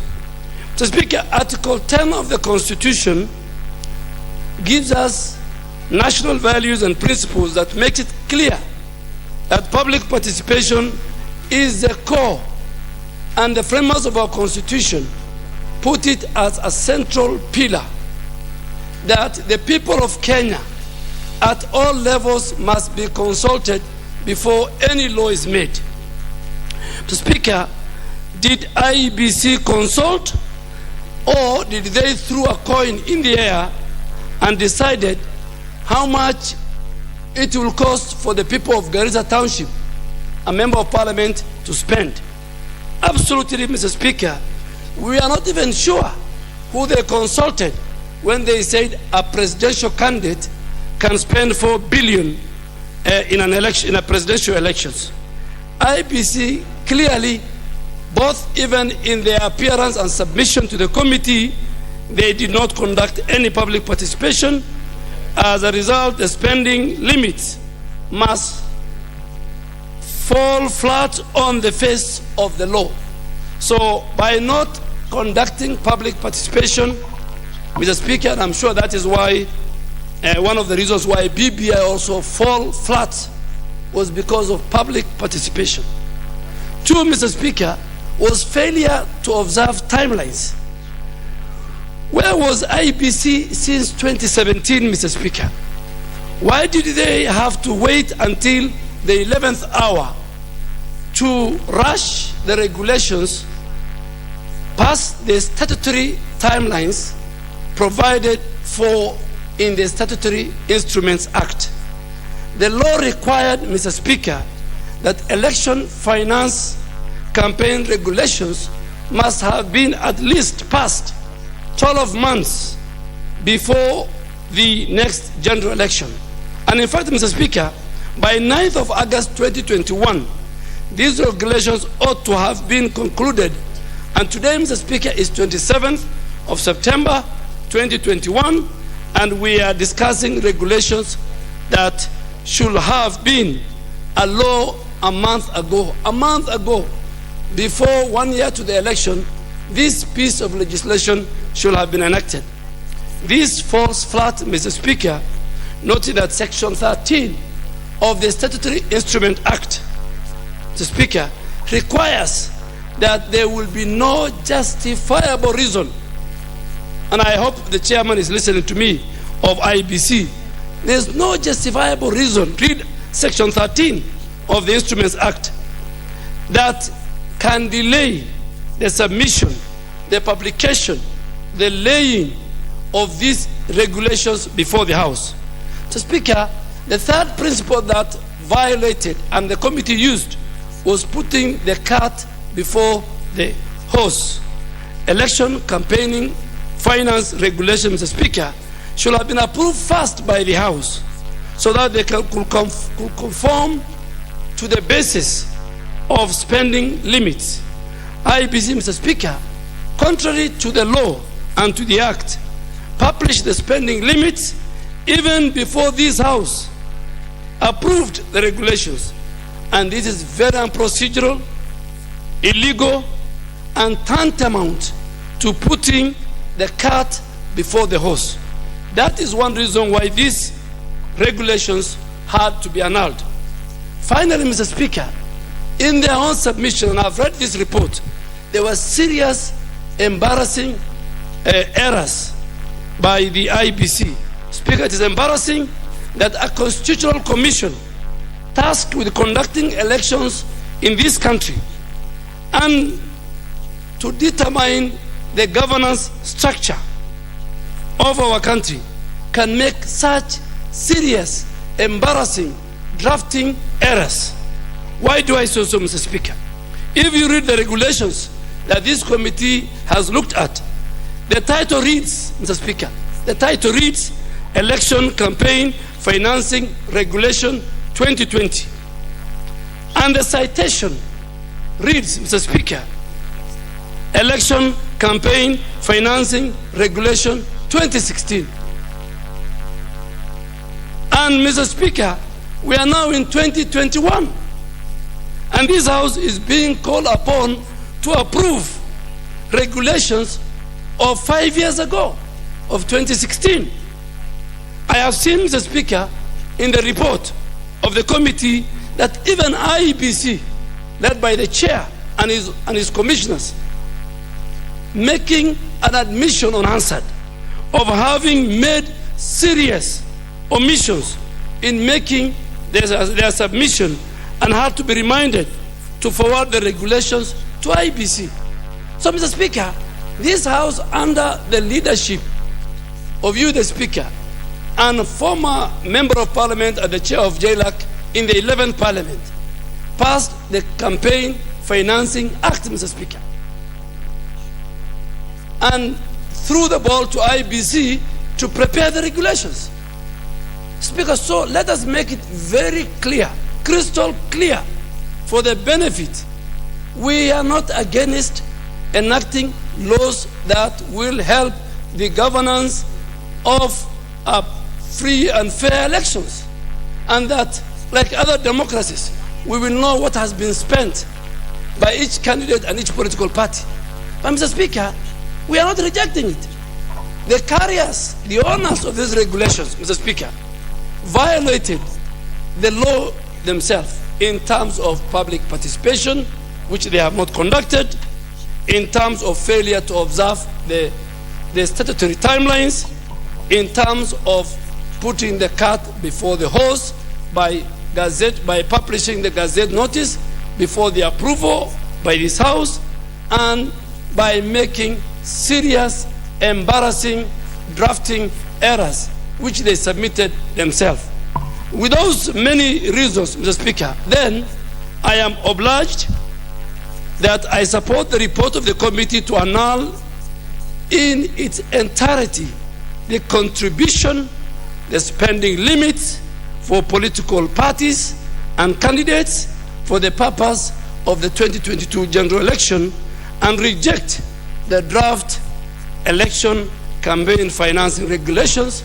And I am sure the men and women who will come in the 11th Parliament, in the 13th Parliament, will do the regulations, and that law will only apply to the 2027 general election, inshallah.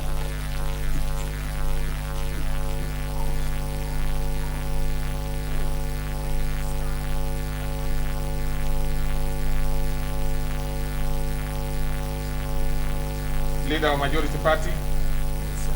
Honorable Speaker, I rise to support the report of the committee, and indeed, the report is so clear. The committee has done its work, and Honorable Duale has elucidated further the same points. We had a debate on this matter on the floor of this House, and really, there's nothing more I can add that has already been contained within the report. There's no way a bad thing can be made to look good. If it's bad, it's bad, and however much we try to whitewash, it will not look good. And I think it goes to the bigger question of really the preparedness of IEBC in terms of giving hope to Kenyans that they are up to the task of conducting free and fair elections come next year. And this is a wake-up call to them, especially now that they are fully cooperated. Let them reconsider and go through each of those steps and start the journey to give assurance to Kenyans that indeed, now that they are fully cooperated, let them get a chief executive. Perhaps some of these errors are being kept because commissioners are also trying to play the part of management. Let them now set their house in order and give Kenyans a better assurance that indeed IEBC can be relied upon to conduct these watershed elections, where we have, it's coming in at a time when we have a transition from an administration that is finishing its term to create a total vacancy where a new administration will be coming in, or new candidates will be coming in. And we don't want a situation where people get into elections with doubts as to the capacity and the quality of the people at IEBC. So the House has done its job. They put themselves in a mess, so let them carry their mess. But we want to assure the House, the public out there, that this House will do its best to salvage the situation if there's such an opportunity, because I'm not sure the timings and all that, and the fact that any laws would have to go through several houses. But like we said, IEBC had their time. They sat on it. They didn't want to do anything. And I do hope they don't spring surprises and try to blame this House. This House has done its job and will continue doing its job to uphold the law. We don't pass laws in vain or just for the records. It is to be implemented. So I sympathize with IEBC, but there's consequences, choices of consequences, and they chose to do things in a certain way, and they must bear the consequences of their actions or lack of action or delayed actions as they did. So those whom I beg to support the report and really ask the House that perhaps we are flogging a dead horse. We could spend our time for more quality work in this House than flogging an already dead horse, and we could move on with more quality work. Minority Whip. I beg to support. Thank you very much, Honorable Minority Whip. Now, and honorable members, because I know I have been here for long, I know the members who have made requests. Some of them are targeting some matters that will be coming later. It would be very good for me to be clear so that I do not remove you from the list, and therefore miss out in when the next order comes. So I will be asking you, when I give you an opportunity before I press the button to give you, I will be. So let's start with the Honorable Minority Whip. That's the Honorable Junet. Thank you, Mr. Speaker. Mr. Speaker, I rise to support the report of the delegated committee. Mr. Speaker, you know, this is one of the attempts of some quarters, some people who believe Parliament can pass anything. There are people who think Parliament does not scrutinize, does not look at things, Mr. Speaker. They think you can present anything, any regulation, any law, and it will pass in Parliament. I hear the majority leader, Mr. Speaker, saying that we are flogging a dead horse. I agree with him. This horse died long time. But why we are flogging it here, Mr. Speaker, is because IEBC has a tendency of shifting blame. You will hear very soon in the streets here that Parliament is opposed to campaign financing. Politicians don't want to be regulated. They want to steal money and then spend it. Thieves who come and steal money and then...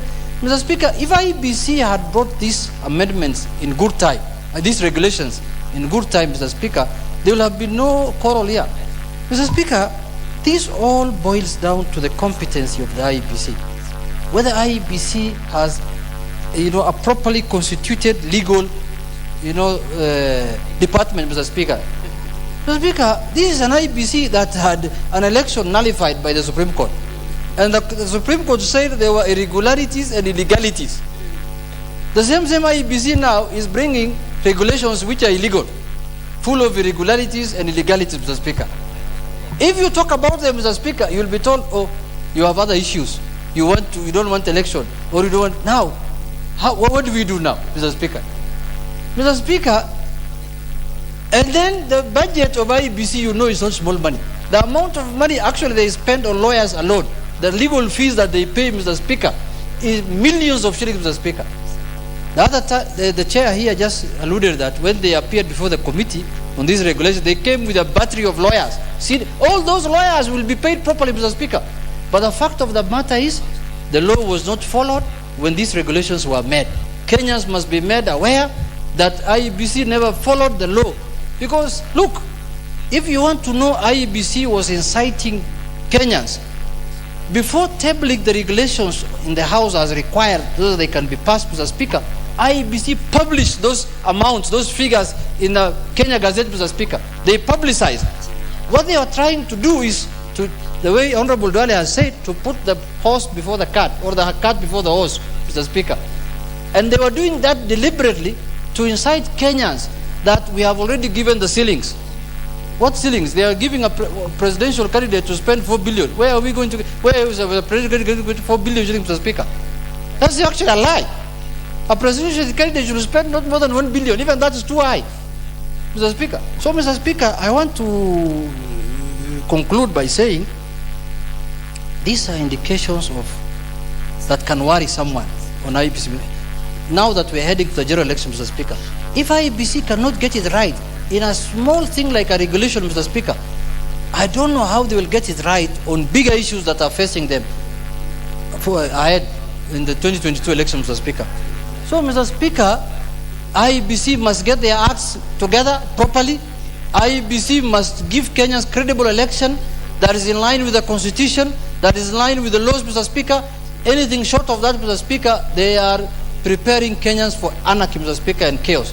So, Mr. Speaker, with those few remarks, I support the committee for annulling these regulations in their entirety, Mr. Speaker. These are, the way the Supreme Court said, or the High Court said, these are null and void, Mr. Speaker, these ones should not hold any. Thank you so much, Mr. Speaker. Okay. Now, very quickly, I want to see, is Honorable Gashimu interested in speaking to this? Is top on the list? Honorable Bunyasi?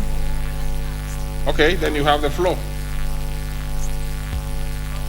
Thank you, Mr. Speaker. I have a few remarks. I agree with the conclusion of the House that this is probably regular and therefore is not the instrument that we can use to proceed, and that they should relook at it. But I want to indicate also as we do that I think the intention of containing expenditures in elections is important. They should do it procedurally, but it's extremely important. It's important because apart from the fact that it can exclude, or it does exclude, those in the community who may be able to contribute effectively to leadership because they can't afford it, it also frustrates the efforts of getting the affirmative actions in place. You can't get youth in easily. The youth generally don't have the money. You can't get the women in easily. Now that we have women billionaires now, but they're a tiny minority, that sort of militates against them. And certainly it means that the people the society is putting forward who get elected are those who have money or access to money. And we also know that our money in Kenya doesn't always come from the right sources. They come from taxpayers. Honorable Raso, what is your... Honorable Speaker, I rise on standing order number 95. Why did you do that in the middle of my statement? Honorable Speaker, I have the right to stand on that standing order. We are flogging a dead horse, and we cannot legislate in vain. What we are actually discussing this afternoon in the House, we are discussing an illegality. Honorable Speaker, I request that the mover be asked to reply. Thank you. Well, I will do that forthwith, but first I will allow the member who was on the floor to finish. And as he does that, then you'll be making up your mind on whether you want us to go the direction the Honorable Raso has requested or not. Thank you, Mr. Speaker. The illegality is not the discussion. The illegality was the documentation itself. This is Honorable Bunyasi, and you know okay, let me just conclude. Let me conclude. What Honorable Raso has done is perfectly in order. Now, the only thing that you need to do is to actually finish your contribution, focus your mind on what you are doing, and then the illegality or otherwise will be determined later. I'm well guided, Mr. Speaker. So just saying that the import of what the decision we are making also is that we should think seriously as for whether we're going to proceed forever without regulations. And I really hope that we shall find a way in which they can be done legally and brought back in. I think let me stop the other comments I was going to make now and simply say I support it, but I'm still concerned about the outstanding need to have verifiable spending limits brought into law. Very well. Now the honorable members, the Honorable Raso has risen under Standing Order 95, requesting that we close debate and allow the mover to reply. He's given his reasons, so it's up to you to make your decision.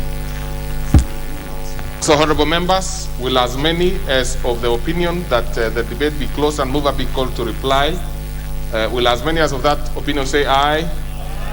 When as our contrary opinion say nay? Nay. The ayes have it.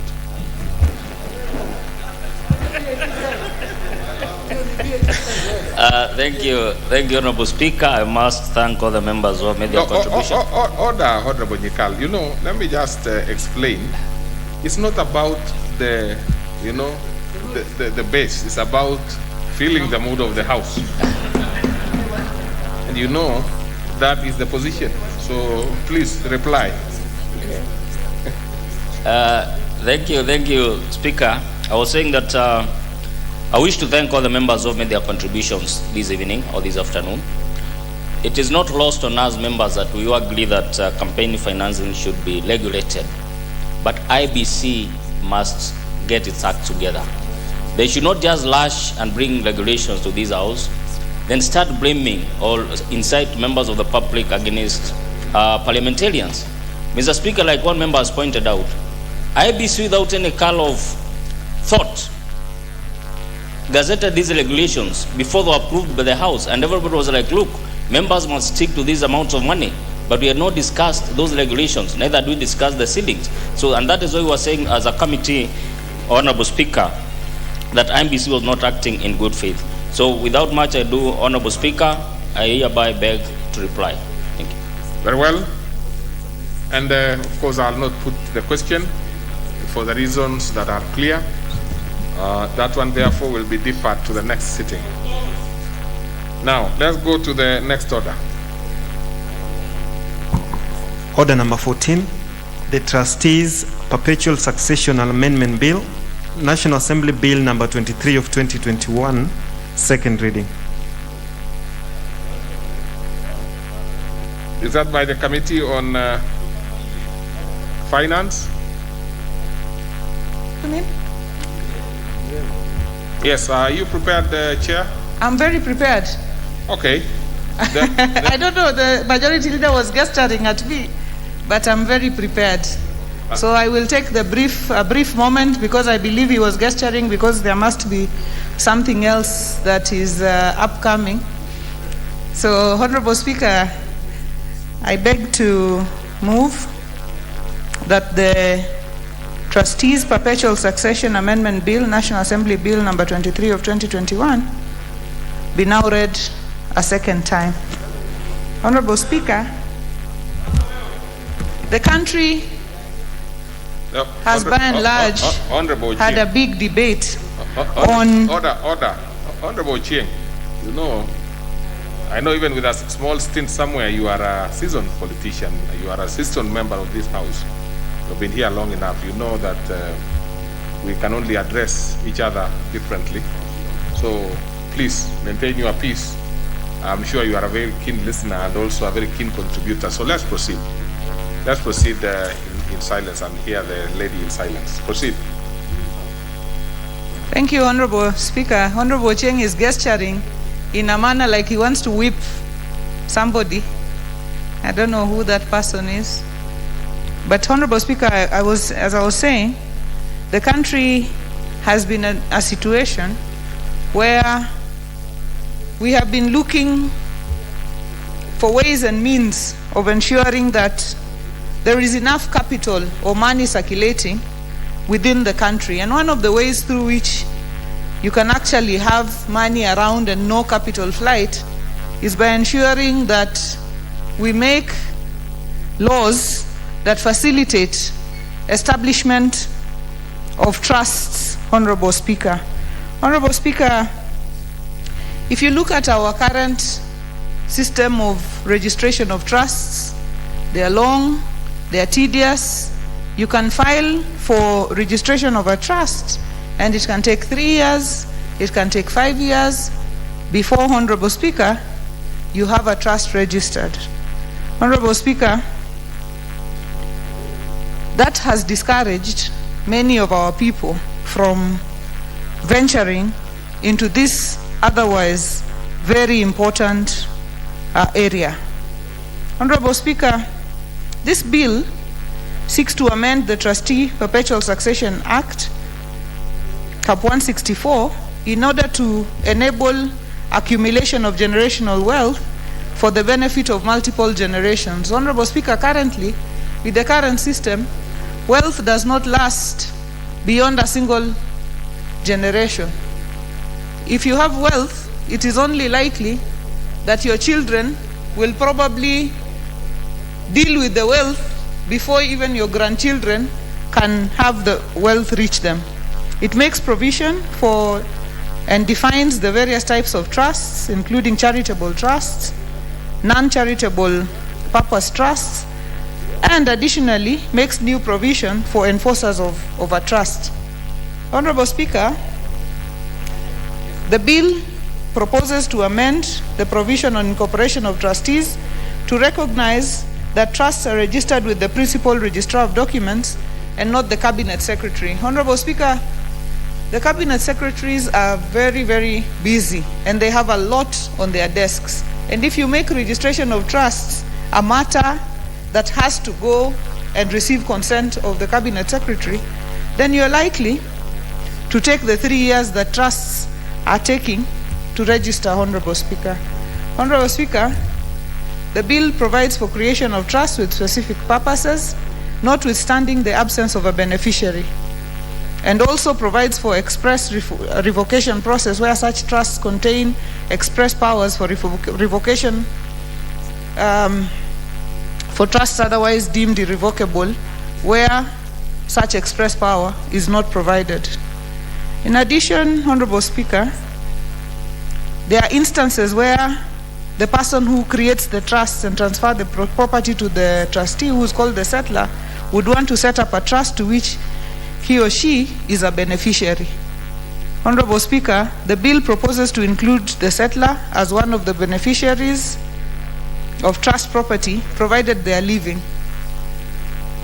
The current situation is such that, Honorable Speaker, if you are the person who has created the trust, you cannot be a beneficiary of that very trust. And this bill is changing that. Honorable Speaker, it may be a necessity to inform the House how trusts work.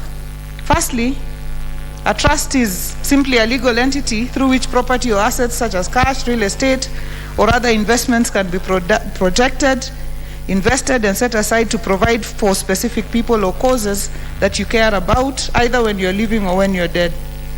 Honorable Speaker,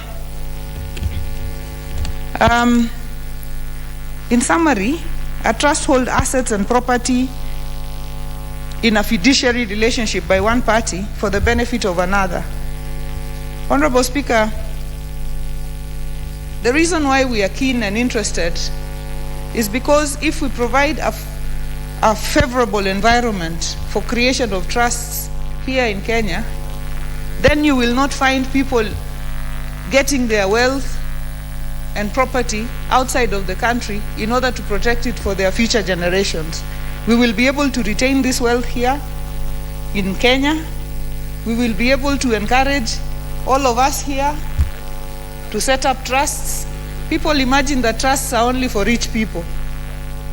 Anybody who has anything to bequeath can set up a trust and bequeath it to future generations. So trusts should not be seen as if it is only for those who are able or who are billionaires and multimillionaires. Honorable Speaker,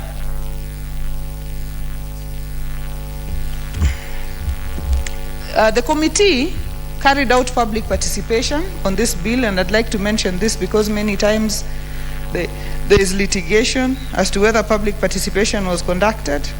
And we received memoranda and presentations from 10 stakeholders, including Sisule and Associates, Anjawala and Kana, the East African Philanthropy Network, and the Kenya Community Development Foundation, the Region Management Limited, Ashitiva Advocates, Oraro and Company, Kimakia Magara and Partners, Robol Office, Kemunto Moturi, ENS Africa Advocates. Majority of the stakeholders, Honorable Speaker, noted that trusts form the engine for wealth accumulation and the need to reinvigorate their participation in the socio-economic development of the country through registered trusts. The legal framework to re-engineer the administration and management of wealth held in trusts for generational transfer is important as it guarantees perpetuity in wealth at both family and institutional level. Honorable Speaker, in considering the bill, the committee observed that the amendment will simplify and remove bureaucracy and the tedious process involved in setting up a trust, as I'd already mentioned. Honorable Speaker, this will result from the removal of powers for registration from the Cabinet Secretary and vesting it with the Principal Registrar of documents. The bill also goes ahead to define various types of trusts: charitable trusts, family trusts, non-charitable trusts, so that if you have a cause for which you believe in, you can set up a trust, for example, for cancer research, for any other cause that you believe in, malaria research, or even if it's in athletics, you can set up a trust to support such. As I conclude, Mr. Speaker, allow me to express my special thanks to members of the Departmental Committee on Finance and National Planning, staff of the committee, the stakeholders who came in to give us their views, the Speaker and the Clerk, and Mr. Speaker, this House for giving us this opportunity to present these amendments. Honorable Speaker, with those many remarks, I beg to move and ask Honorable Mboni, the member for Kitui Rural, to second. Honorable Mboni.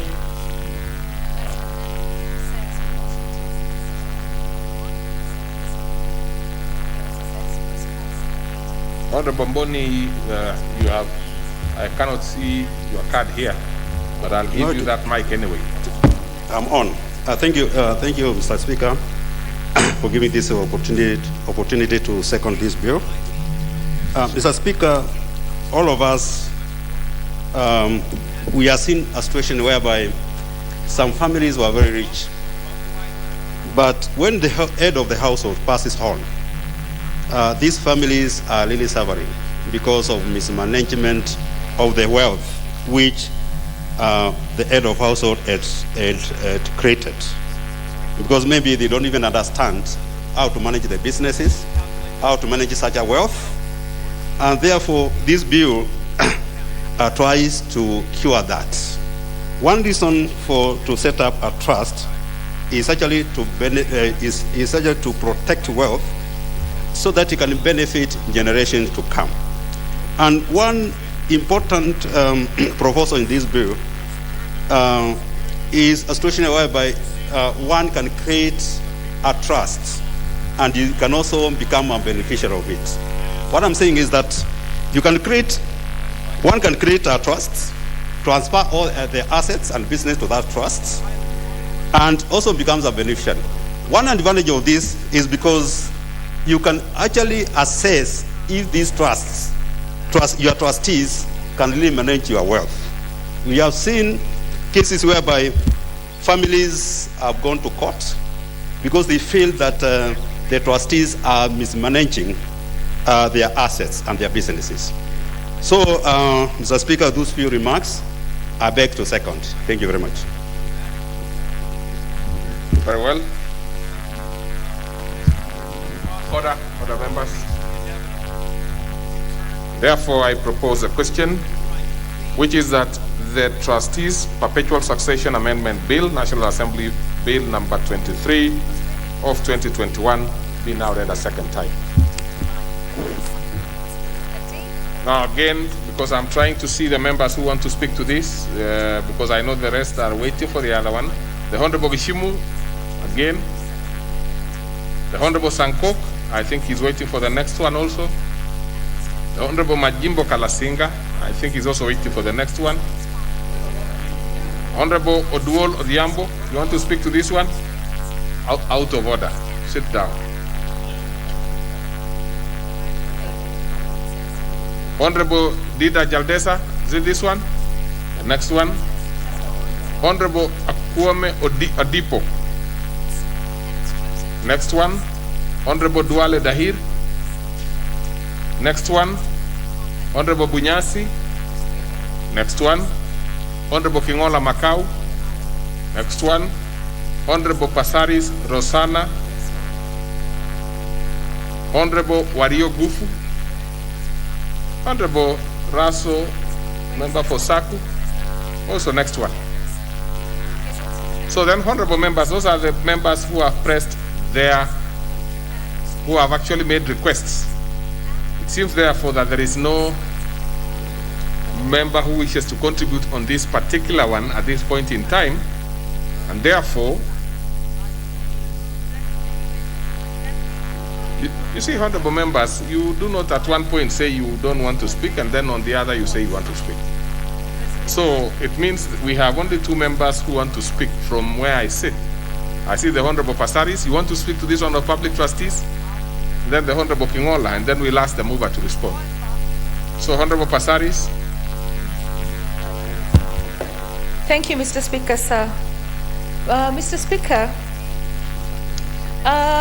the Succession Act in Kenya is the only place where children that are born out of wedlock, which are the majority of children in this country of ours, are looked after by the law, because the Constitution says there is no illegitimate child. When it comes to the Trustees Act, majority of the time, the trustees, when somebody puts a trust in place, it is normally with the intention to ensure that they lock out the children that they never provided for when they were alive. It is a shame that our country, the men are extremely irresponsible. Irresponsible in the sense that they father children and they blame the women for having gotten pregnant. And I can assure you, other than the Virgin Mary, there is no woman who gets pregnant alone. So when these women get pregnant, the men feel that they are not supposed to be responsible for that child who was born out of wedlock. And it's the woman who should have protected herself not to have had this child.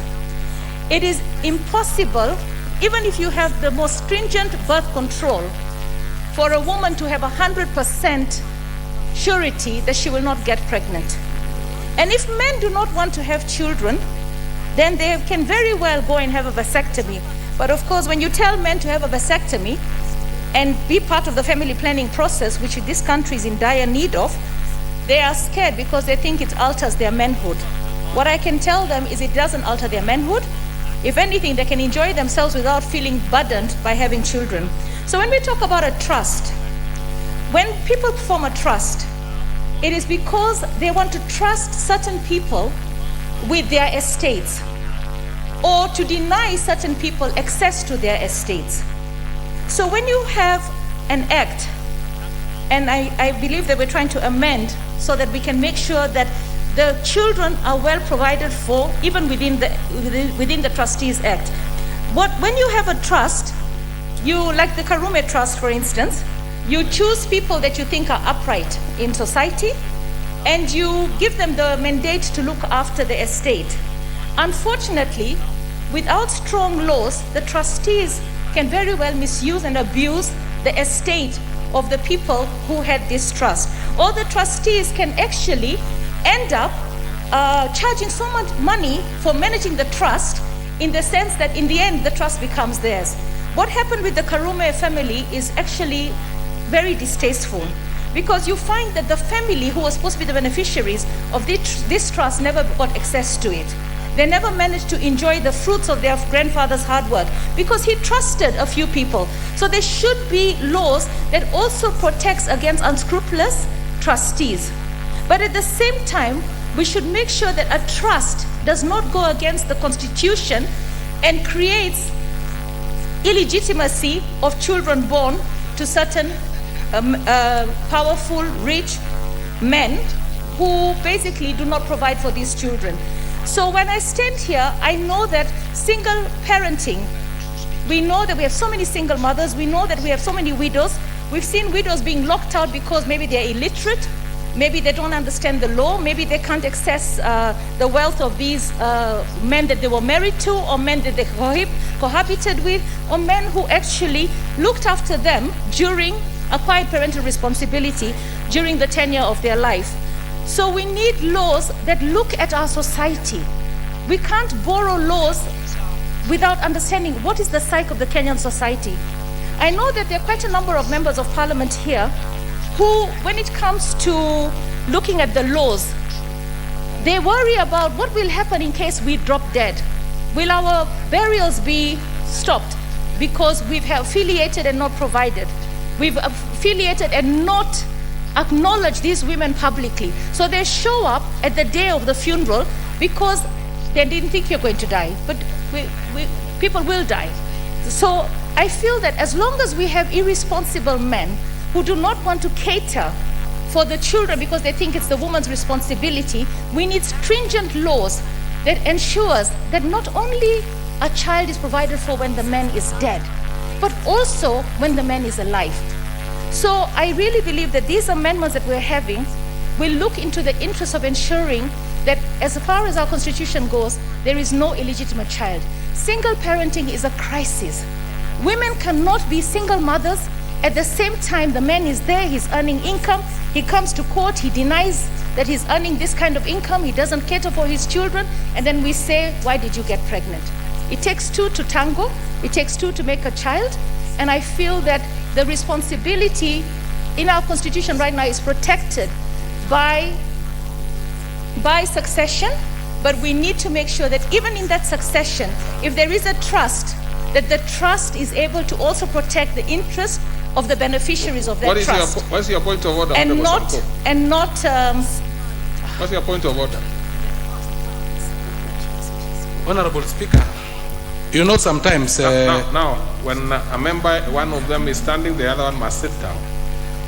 You know, Honorable Speaker, at times we talk from a point of being totally insincere, and I wish this bill sometimes we restrict so that we can contribute for those who have no conflict of interest. Honorable Speaker, at times when we mislead the House, what is the conflict of interest? Yes.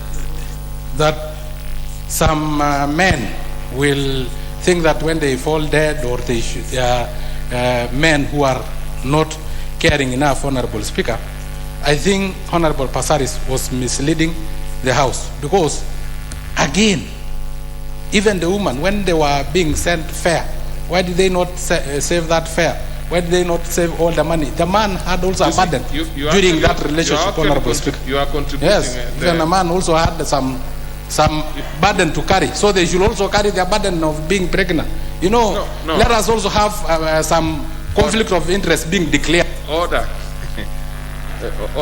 I'm struggling to get your, point of order. Actually, yours became eventually a point of argument. So you started contributing. So you've had your time to contribute. Maybe Honorable Passaris can proceed then. I didn't specifically get what your point of order was. I felt it was actually a contribution. So she's misleading. I didn't get what. Anyway, but you had your say. Proceed, Honorable Passaris. Mr. Speaker, I would like to one day invite the Honorable Sankok to gather with me when we talk to widows who have had trusts made and they've not benefited, persons with disability who probably get their disability in the marriage, or they have a child that is disabled that are thrown out even of legal wedlocks and not provided for. So the history of Kenya and the history of men in society have been actually undermining the rights of women. And I really want to make Honorable Sankok know that women are responsible when they give birth. They look after those children. The Honorable Passaris, don't address Honorable Sankok. I think his problem came when you spoke about what did you call it? Vasectomy. He sort of looked very jittery. So proceed. Historically, Mr. Speaker, there used to be a law called the law of affiliation, where women and men, when they affiliated and there were products out of that affiliation, they both took equal responsibility. So that law was scrapped. Eventually, men were convinced that the only time they can be responsible is when they are dead. And they said it's okay. And they leave a lot of hardship for the women that are there. But here we're talking about trustees.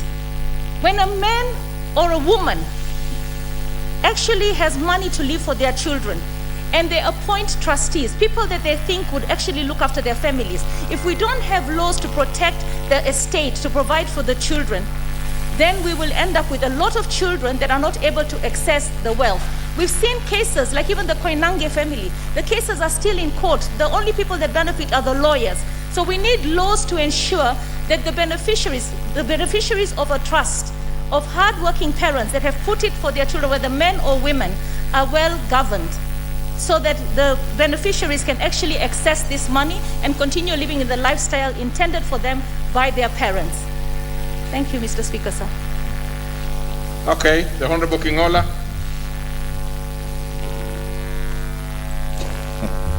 Thank you, Mr. Speaker. Mr. Speaker, I've considered this amendment, although of late, Mr. Speaker, the Committee on Finance is on the spotlight for bringing amendments that are not very friendly to Kenyans. However, when I look at this, Mr. Speaker, trusts in the past have done well. Some have been misused. Some of the trustees have not been transparent or honest to the beneficiaries of the trust. I agree with Honorable Pasaris that it is true. Some of the beneficiaries of the trust are being left out or struck from the list, and she is seeking for that law so that that can be protected. Mr. Speaker, when I look at this amendment, it allows a person to establish a trust while alive.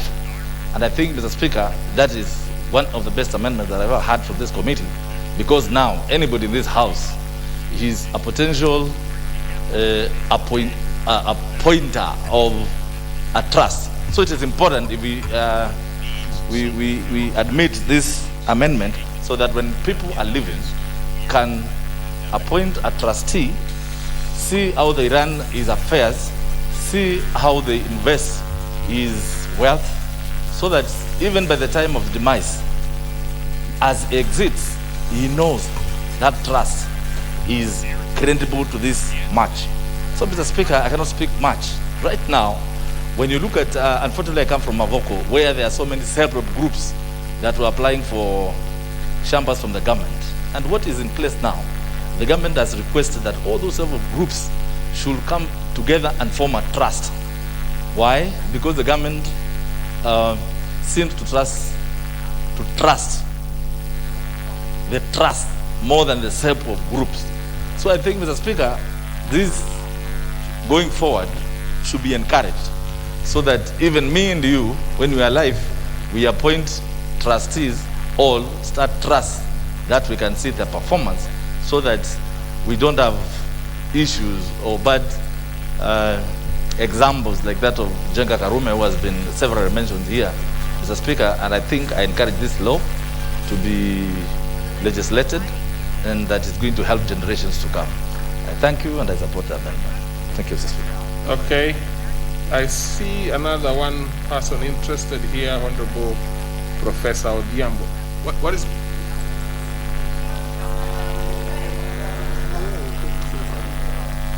Well, the members who are speaking up, because there are only two, can actually do it in brief, I believe it. What is your point of order, the Honorable Dida Jaldesa? Mr. Speaker, I raise on a point of order number 95, requesting the mover to respond. Thank you. Put the question, Mr. Speaker. No, you cannot. You have no capacity to order the Speaker at all. You only make requests. So now that you have ordered the Speaker, I will proceed and give the Honorable Professor Jacqueline Wool. Then thereafter, I will now dispense of your point of order. Just to make sure that you are aware that you cannot order, you make a request. Had you requested, I would have put that question now. Yes. Thank you very much, Honorable Speaker. Honorable Speaker, I'd like to thank the Committee on Finance and Planning, and indeed the Chair, because, Honorable Speaker, as has been indicated, this amendment is serving a very clear purpose. Honorable Speaker, because I am aware that the Honorable Jaldesa and a number of members were keen to speak on the next motion, I will try, Honorable Speaker, not to take up too much time, but I want, Honorable Speaker, first to help us as legislators, as indeed as concerned Kenyans, what has been brought very clearly to our attention by the Honorable Esther Passaris, to acknowledge that I support this amendment because it is an amendment that is truly serving a purpose of what legislation ideally should do, looking at our society, looking at the kinds of challenges and problems we face in society, and seeking to see the way that we can best provide a framework, a legislative framework, so that, Honorable Speaker, we are not leaving decisions and actions to the whims of individuals. And Honorable Speaker, a trust can serve many purposes. It can include, Honorable Speaker, estate planning, tax planning, medical planning. But Honorable Speaker, I wanted particularly to speak on the purpose of charitable giving or charitable frameworks.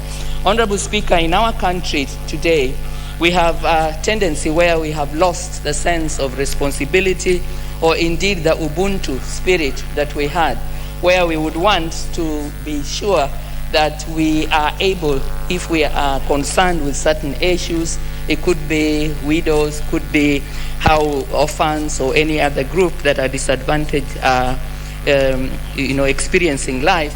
Honorable Speaker, we have lost that framework by which we could organize. And we have found a situation, Honorable Speaker, where we are training our youngsters, our youth, to be people who look outside and who assume that any help that they would need would come from a donor. Usually they see that as a foreigner.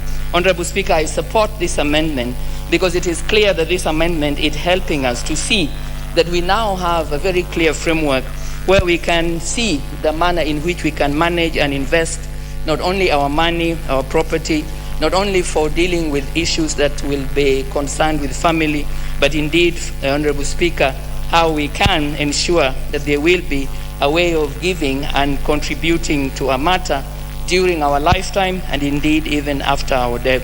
And so, Honorable Speaker, as I support this amendment, I do it because it gives us a very good framework. And Honorable Speaker, I do appreciate that we would want to make sure that trusts help to protect children and, Honorable Speaker, widows. But I also hope, Honorable Speaker, that we also want a country where we would teach values and where we would want to make sure that there is a sense in which, as much as we would want to not allow the men who father children to go scot-free and not necessarily be held accountable, Honorable Speaker, I think it is time that we also got our young girls and our women to not go to a context, Honorable Speaker, that I have seen coming up in my experience as a teacher. I have seen cases, Honorable Speaker, where young girls and sometimes older women decide that they want to have children, sometimes even without the knowledge of the very fathers who they want to have the children from, and then they completely then turn around and cry foul just for the men alone. Honorable Speaker, I am in this House, and it is something that I think it is time that I have a few months to be sure that I speak to. I am here to represent the women. I come on the quarter of the disadvantaged or marginalized as women. And Honorable Speaker, it comes and behoves us to look at gender in terms of the way in which we will see injustice on either. And I would just like, Honorable Speaker, to go on record that I do agree that we would want to make sure that we do not in any way let children suffer or let men get scot-free. But Honorable Speaker, we must also name and stop the situation where we have a culture where young girls, where women, in a way, sometimes scheme, Honorable Speaker, to have children and then to create a very big issue. So, Honorable Speaker, I thank this committee because I think this is a good framework, and I do believe that as we implement the law, we will be sure that this law is giving us room to take into account and to contribute, particularly with regards to charitable giving. Thank you, Honorable Speaker, and I support. Very well. So therefore, I'll have to dispense because I really have no choice on this one. You remember the Honorable Jaldesa has approached the House under Standing Order 95 that debate be cut and the mover be asked to reply. Now it's up to the House to make its decision. So will as many as of the opinion that debate be cut and the mover be called along, to reply, will as many as of that opinion say aye? And as our contrary opinion say nay, the ayes have it. So mover, please reply without donating any minutes.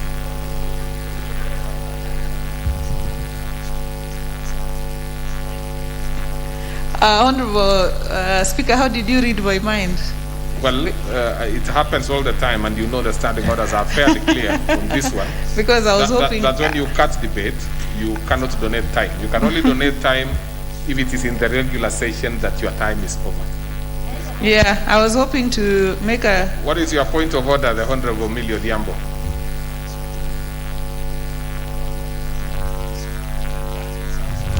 Thank you, Mr. Speaker, for your direction. Mr. Speaker, I, however, think that in extraordinary times you need to give exception, because I've just come from Homa Bay with Honorable Kaluma and Honorable Eve on the lake tragedy, and I was hoping to speak to this, Mr. Speaker.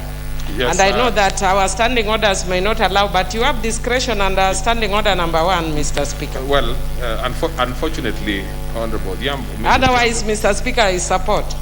Well, no, let me just explain so that you are, and I'm sure you are very keen in following your own standing orders. You know, this standing order 1 is only used when there is no other specific, you know, when the standing order does not specifically state what should be done. In this specific one, when debate is cut short, it is extremely clear that no member will be allowed to contribute because it was done not in the normal manner. So much as I really sympathize with your position, the Honorable Millie, because I know since yesterday you've been very, you know, you've been pursuing this matter very, very seriously, the issue of Homa Bay, and it's a serious issue. But unfortunately, my hands are not very open on this one. But by default, you have said you support it. Maybe the only thing that you miss is to tell us why. Fortunately, we may not have an opportunity to hear that. So let's proceed, the Honorable Chair. Thank you, Honorable Speaker. Honorable Speaker, what Honorable Millie was actually whispering to me when she came in is the fact that this registration of trusts is still domiciled with the Cabinet Secretary for Lands. So the proposal was that we don't just move it away from the Cabinet Secretary to the Registrar of Documents, but actually move it all the way to away from lands, because really trusts and land, only because, you know, you register trust through trust deeds, and that is why it is domiciled there. But these are matters that we can look at during committee of the whole House. Honorable Speaker, I want to thank the members who have contributed to this bill, and they have raised important issues around, including the Njenga Karume case that Honorable Pasaris was speaking to, and Honorable Makau, Kingola, Honorable Professor, around trustees who go rogue.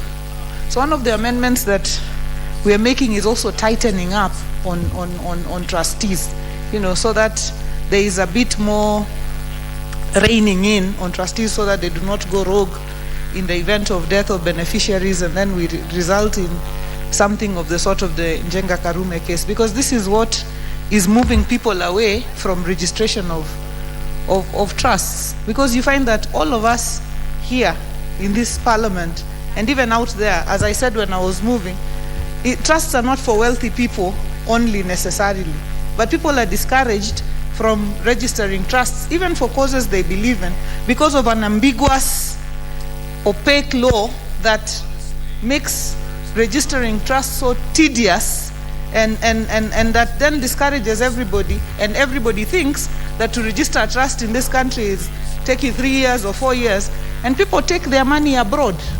And when money is taken abroad, that is capital flight. Yet, in this country, we need money. The government needs to have a domestic, you know, environment from which to borrow. But if people are taking their money outside because we are not providing an environment here that is adequate, then we have a problem. And that is what this bill is trying to address. So let me thank you, Honorable Speaker, for this opportunity, and also thank the members who have contributed, but even the members who have listened, and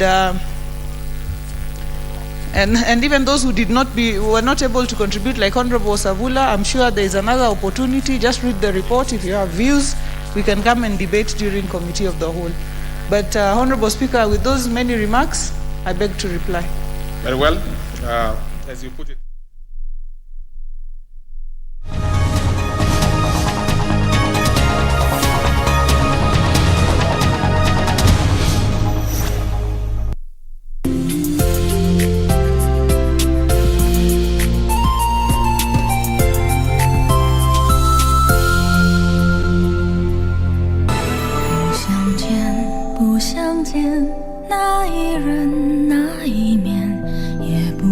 Your Majesty, it was the Empress Mother that ordered it done. Or else I wouldn't have dared. That's a lie!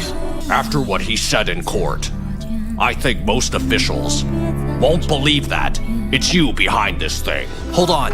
You must hang in there. We'll arrive at the nunnery soon. They said there's a doctor there. I'm sure she'll cure you. Hang on. Just hang on, brother. Hurry! Faster! If you keep messing around like this, I'm afraid you'll end up in jail again.